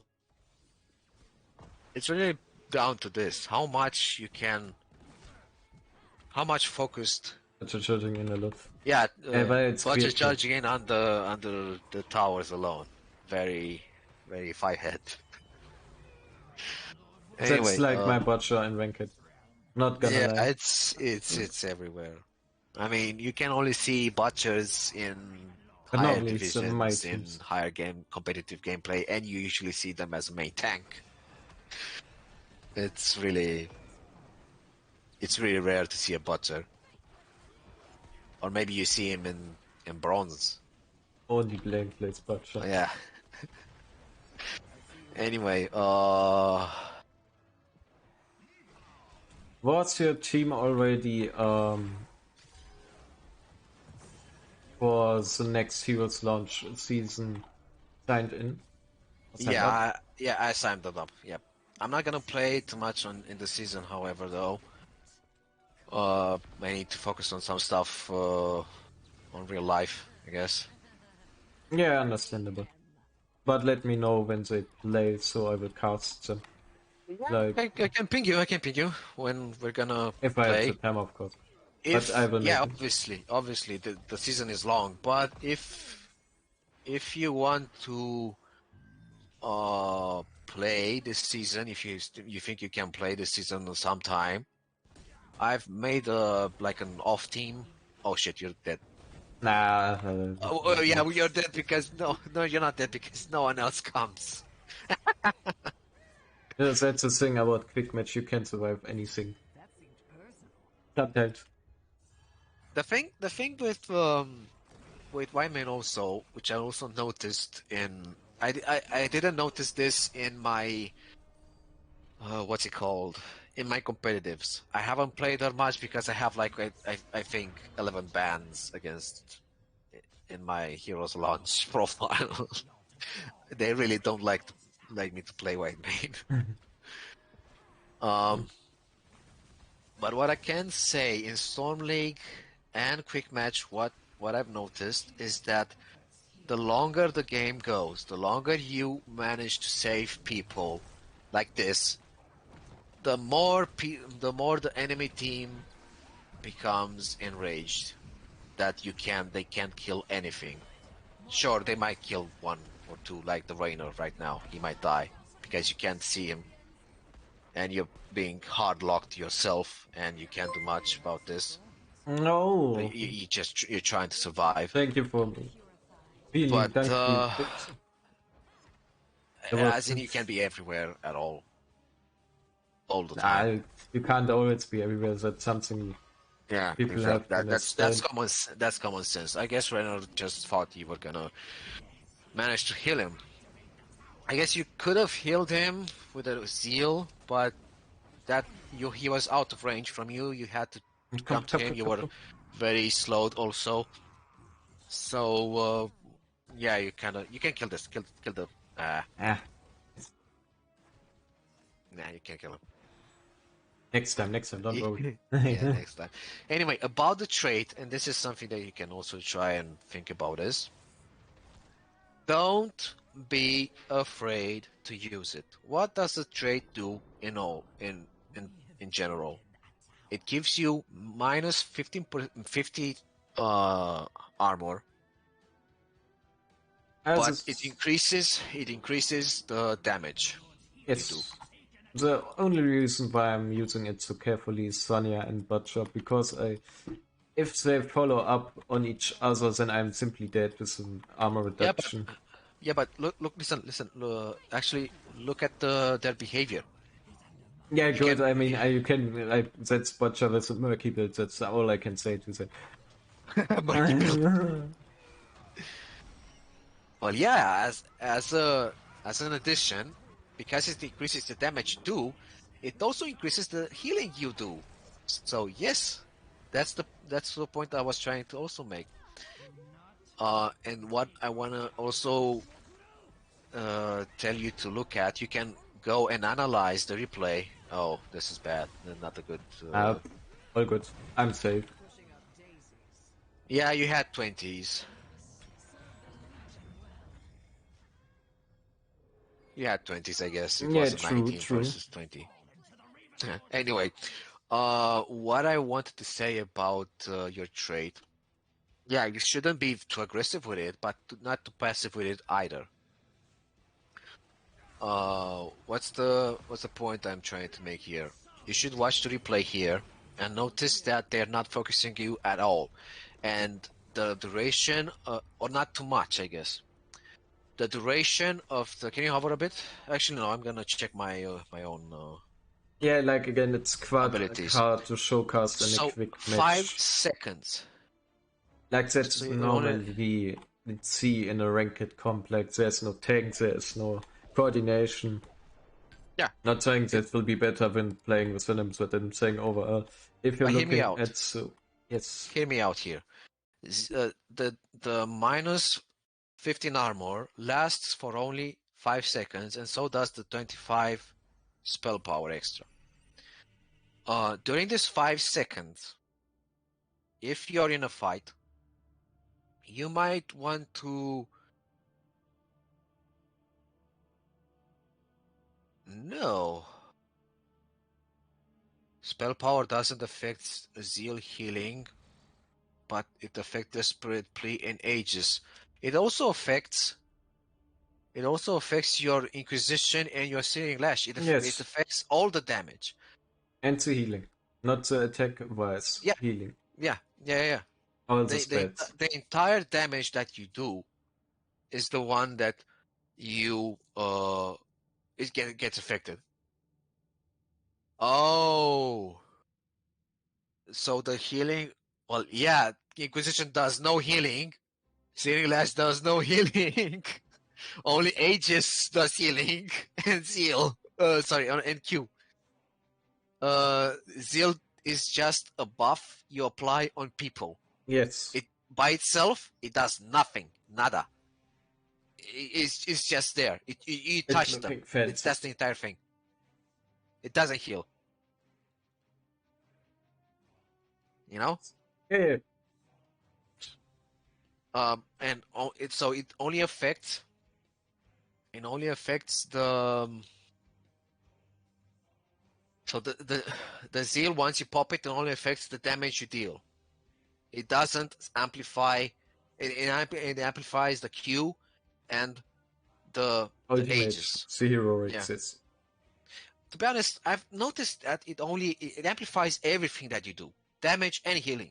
It just doesn't touch the zeal, which is already on the player, Yes. on the hero. That's the only thing that it doesn't do. That it doesn't do. That's the only thing. But again, you shouldn't use it too aggressively. You shouldn't use it too passive. If you notice that they don't really focus you, they ignore you most of the time, you can safely use it. A lot of And times, yes. yeah, and you should, and because it is castable it is castable while you're channeling Inquisition or anything else, even Divine Reckoning. Actually, it says it can be cast while channeling ability, so anything goes. You should use it when you're doing Inquisition, or the moment you manage to pop down the Divine Reckoning. If you're gonna use it on the Scarlet Aegis, you have to press first D, then use the Aegis. Same goes with Plea. Same goes with Clemency. Okay, that's Yes. and you have to use it. You shouldn't be too afraid to use it, even if it has I don't know how much of a 40 seconds cool. 40 seconds. Yeah, 40 seconds is a lot. It's a lot, but consider that it's very powerful and it adds to what you're doing already, and it can save people. Clutches aren't like clutch one. Clutch happens and then 1 second after it also happens another clutch or something like that. It's not that it's not that often that it happens. Clump ups also don't happen that often. They happen around camps. They happen around objectives. They happen around, I don't know, lockdowns, I guess. But overall, you shouldn't be too scared about using it because it has a long cooldown, or because you're gonna get what's it called, lockdown. Yeah, the thing is, I think that's based more on my playstyle to be more Yeah, defensively overall. that's also down to playstyle. But I think I covered everything. I don't know if you Say, have anything other questions. I don't know. I think if there are any questions, the chat can write it now. Otherwise, if there are, there is still my Discord in which people can write in. And if not, I think that would be most of Whitemane's coverage. I think that was also 3 hours, maybe, of Whitemane performance, or rather details overall. But at Come least again, come again. Or uh, what about her performance? that we covered for like 2, 3 hours, like talents, Yeah, drafting, and so yeah, on.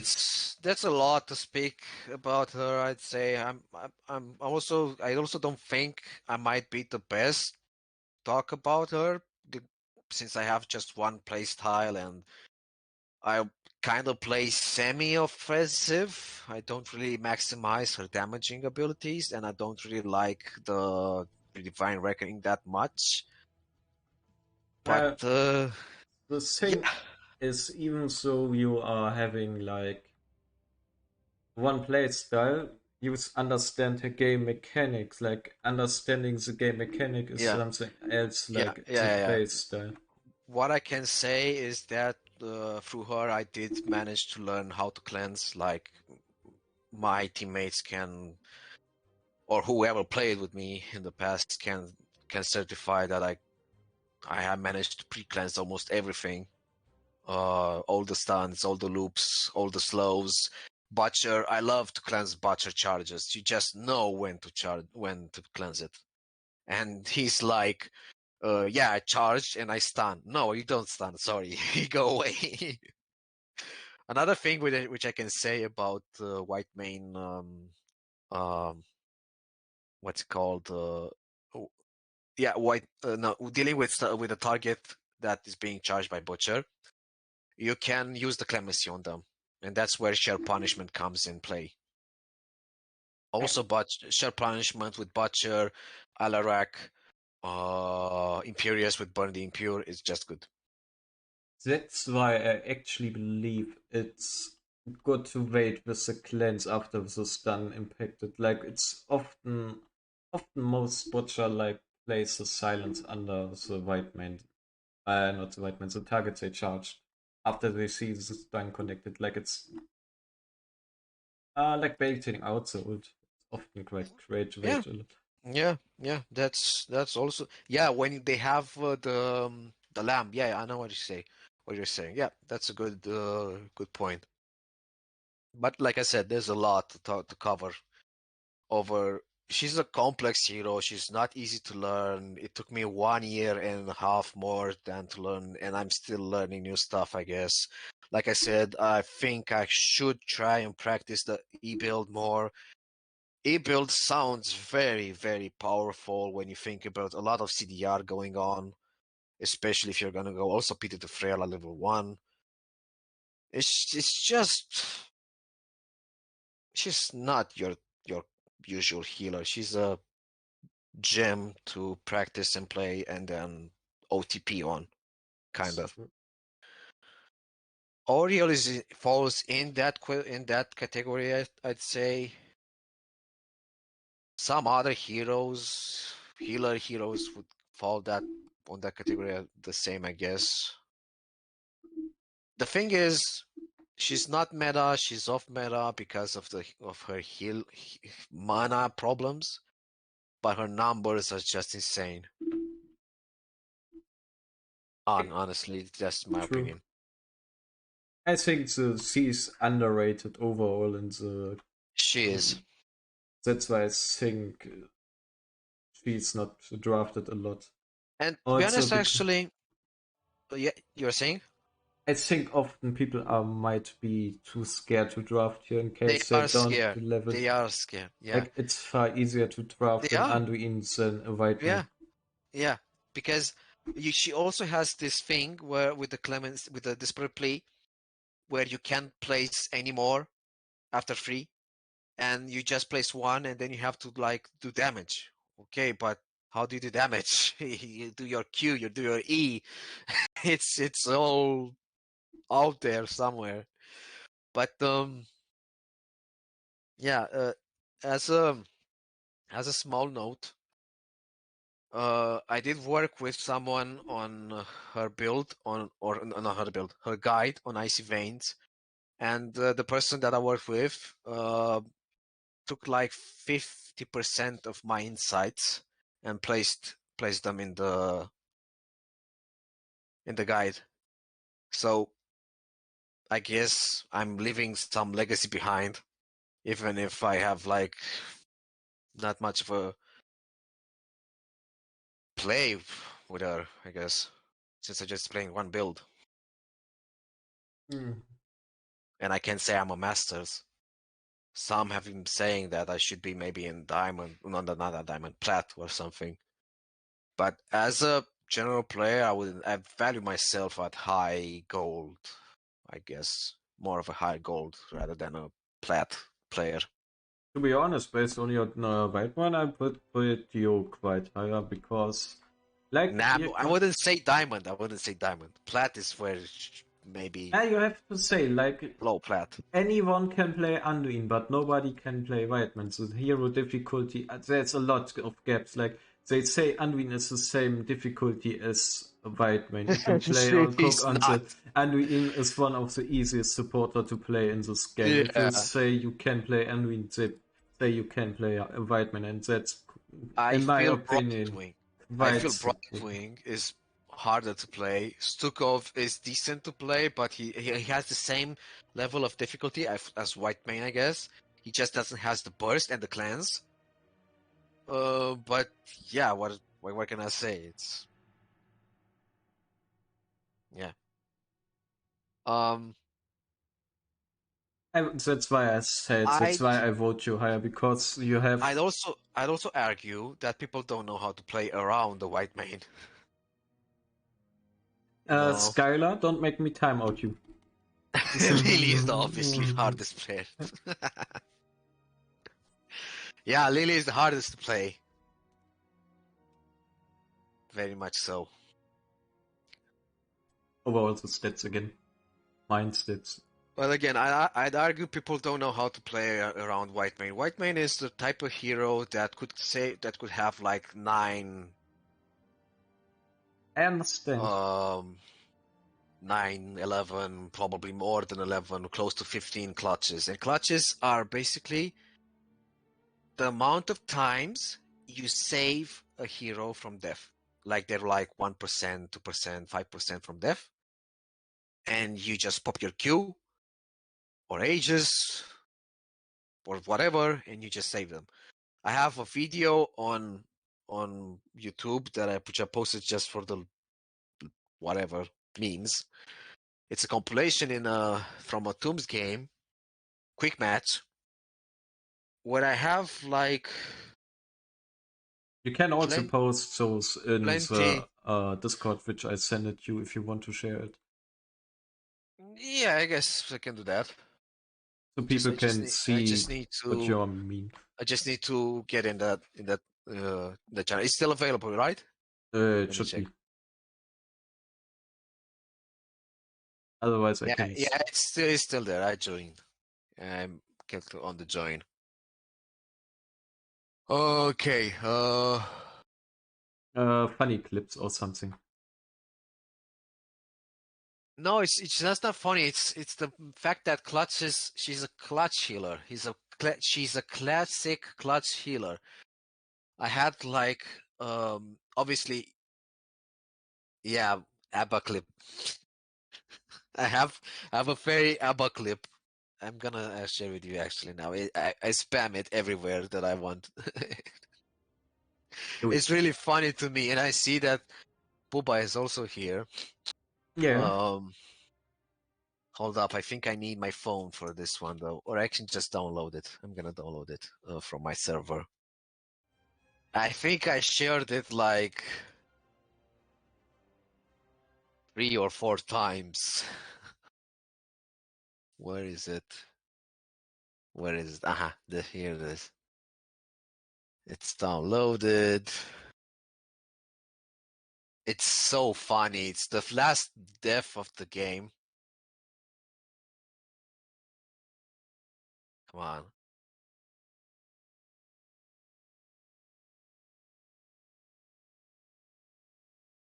Jesus, why are you loading so long? Come on already. It's like a It's fine. Like, people can potato. always see it. Potato PC. There, Ooh. it's posted. Be careful because he has a song playing. So I don't know if the MCA is gonna. I might check it out off screen because I don't know if I share accidentally messages that way. Like, it's hard Yeah, with OBS. I don't have it in a second yeah. window open. That's the point. Yeah, be careful with it. But Alright, thank you. it's like a very funny clip of mine, and it's just gonna post it every time. Oh yeah, go ahead. Like, I But have nothing against it. like again, I have made a compilation of several clutches on in one game alone, where people were like close to dying, and I just canceled the entire poison, the entire Yeah. damage, and sure, it was a Lunara and a Nazebo that was poisoning them. Fine, it's poison. Yeah. Poison can be healed, Yeah. but Like, we saw that it's also in the an quick match. Anduin. An Like, Anduin can't do that yeah, true. easily. Like, we saw in the quick match already a short overview what is possible. Like, And I would something argue, is actually, that not even Malfurion can do that. I Only don't think Whitemane can. I don't think anyone can do. The only one which can provide burst healing, in my opinion, are maybe Deckard Kane if you walk in the fat potions, but the position has to be right. You also Another, have to, yeah, yeah, you also have to throw your potions wisely. You know, yeah, I mean, you have to anticipate where they're walking. You don't have to throw your potion where they are, yeah, because they are 1 second there, the next second they're not there anymore. So and yeah, Decker can do it. Also, maybe Anna with Alex the and Alex. Auriel Yeah, with Anna. Like, the grenade bit on Anna doing a lot of burst heals, and the I level 13 or 16, I believe, but that she's getting the reload talent with the yeah, 3 extra reload. yeah. Alex itself is built around burst healing, and Auriel with the W has the energy storage, which provides it. Yep, And true. that's about it with burst healing. Maybe the palm of Karazim, but the ultis are something else, I would say, with Rega and Karazim. Yep, that's true. I mean, there is few people that can do this. I guess ancestral healing can also do that, but it's just one healing, one point. Maybe the level 20 ancestral healing can do a burst healing. What I like about Whitemane is just she's burst healing by default. Absolutely true. And you just, I'm kind of feeling like playing W build now, just practicing a bit. But I need to take myself a little break, get some food in. Oh, same. But thank you very much for taking your time Yeah, explaining thank Whitemane. you the same. Thank Was you the same. fun. Quite fun. Also, it's Yeah, opened up the possibilities like how to play Whitemane to get another opinion into it and just rereading some talents overall. Like, I always thought the Radiance was complete garbage. Now I think it's top tier it garbage. is. It's top one garbage. It's the first in the list. It needs to be removed or reworked. I recall saying people that Radiance in before her first rework was better, but I guess it's time to move on from the past and forget that Radiance does anything useful. You Yeah. know. Anyway, yeah, I can say that if you want to talk with others from my team about their heroes, I can say that Skylar is the good royal main, and he can tell you on stuff. But as you know him, he has a strong French accent. It's your call if you wanna interview him just as much. But if you wanna talk about Maev, I'd strictly recommend Ninetale on it. He knows. He also knows a bit about Tyrande, Yeah. and what else? Valira. He's also Valira main. He just hasn't played her that much since it's hard to draft around her, and especially in Storm League. The thing is, I was testing the series if that's even interesting for some people. Yeah, Like, I true. know I can see I'm the first. I can see I'm the first one to talk, actually. yeah, like I was thinking it's actually something nice to get an overview for some heroes with another person. Like to get maybe questions out over certain heroes and overall just have a relaxing talking season. You To don't be always honest, need to play it. It's there aren't many more guides most guides are evergreen now, especially since the game is in maintenance mode. Um, Stuff like these, especially on heroes that are very rare to see, very hard to play, very hard to master, very hard to understand as a concept, and pivot around the talents, the bait talents and the accurate talents, the good talents. These kind of things are really good for them. yeah, Are really a boon to be done. You should try and do a bit more. Probably gonna get some. You should see if yeah. Heroes launch mods accept to, I don't know, post some stuff like these, interviews like these. I will ask Mod if that's alright to post something like Yeah, this, yeah. but I mean it's educational purpose. Why would I say no? Yeah, it is. I mean, especially I've been asked a few times since I started to be a bit more active in Heroes launch last season. That means. I have been asked about Whitemane, and even the last team I brawled against asked me if she's any good, and they did say they did say that the captain did say that what the fuck. The captain did say that they might try and tell their healer to try and master a player, actually, as in like I'm setting an example that why this hero is being played and why is she relevant, I guess.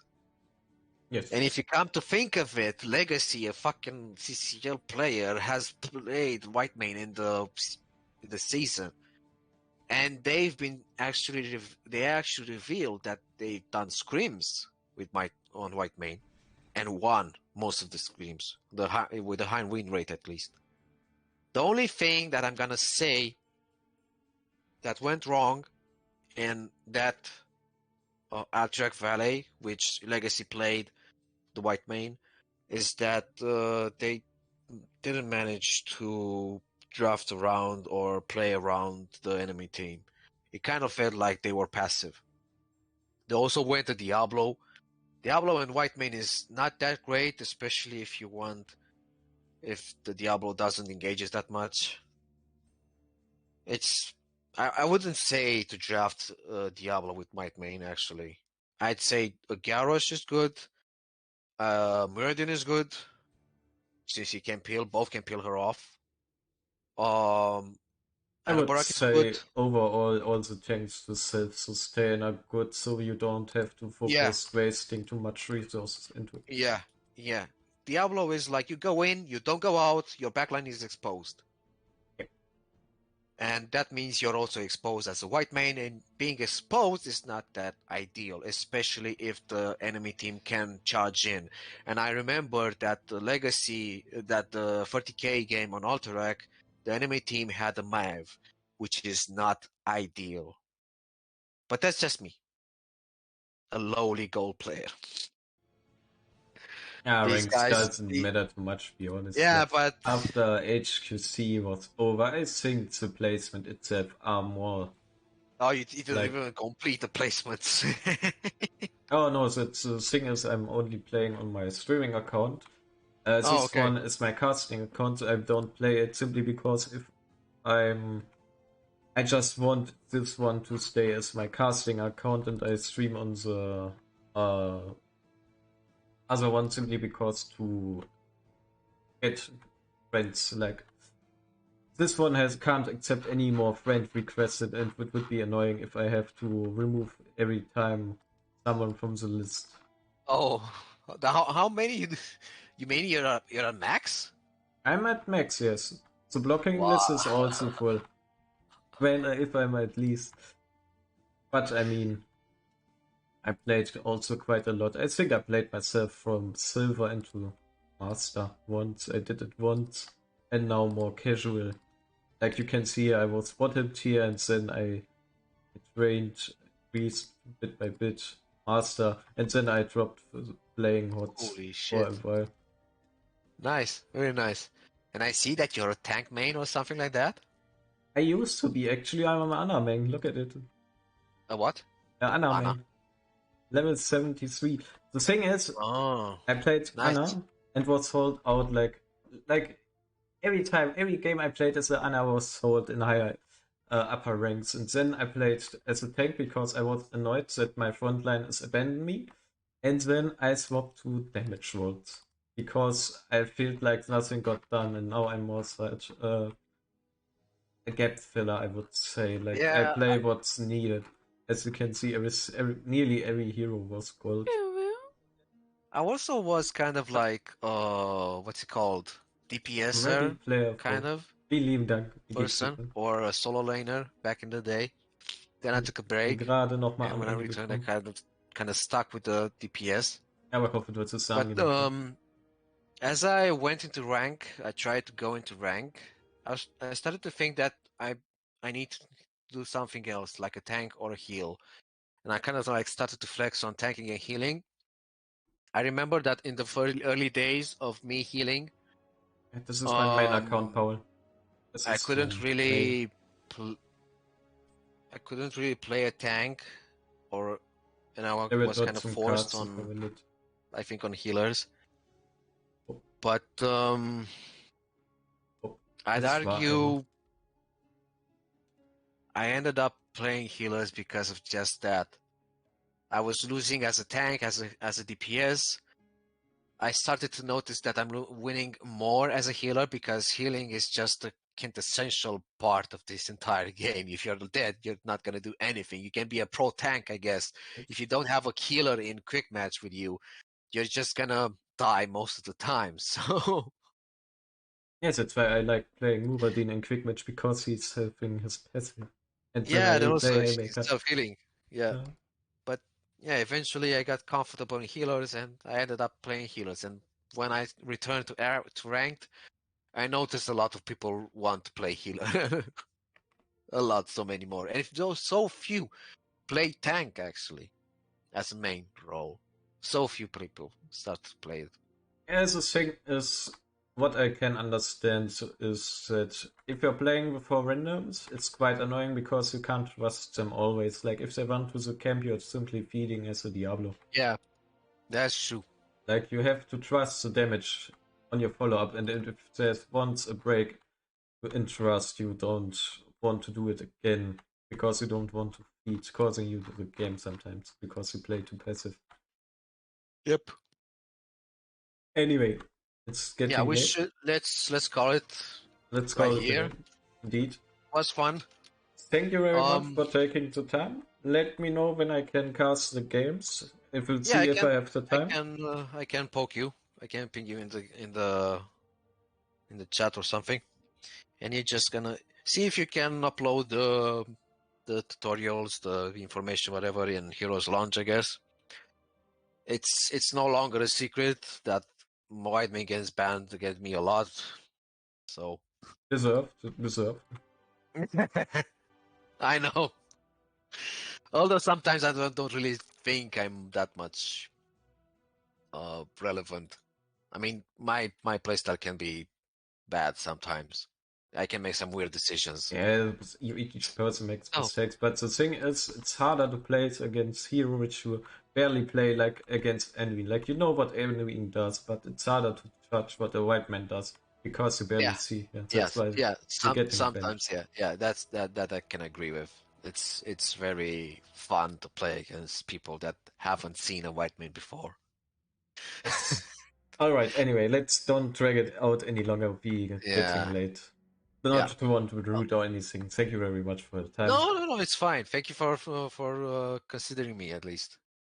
Oh, no problem. It was fun with talking with you again, Yeah. and overall, also Yeah. talking was See. quite enjoyable. Yep. Was very fun. I wish you a good day, or a rest good day, Yeah. Have an and evening, but whatever. mm, have have, a good week. yeah. Have a good evening yourself. Bye bye. See ya. All right. Overall, I think this video took about 2 hours, 2 or 3 hours. I will see how I can cut it later on. Nochmal kurz auf Deutsch, nochmal kurz sehen, wie ich das dann cutten kann. War wahrscheinlich schon 2 Stunden ungefähr. I'm going to end the stream. Thank you very much for watching. If you like the content, please think about giving a follow, but it's not a must. Otherwise, I would start a raid. Let's see of the HOTS community who is online. All right, I'm sending you there. To Captain, it's German streamer, quite a nice guy. And overall, thank you very much, RoyalTea, for your time again. Casting was fun with it was not casting. Explaining Whitemane was quite fun. And I wish you all a good night. I will start the raid right now. And I will see you the next time if I'm going to cast a Heroes launch game or just a casual game overall. Thank you very much for watching and I wish you a nice day. Bye bye.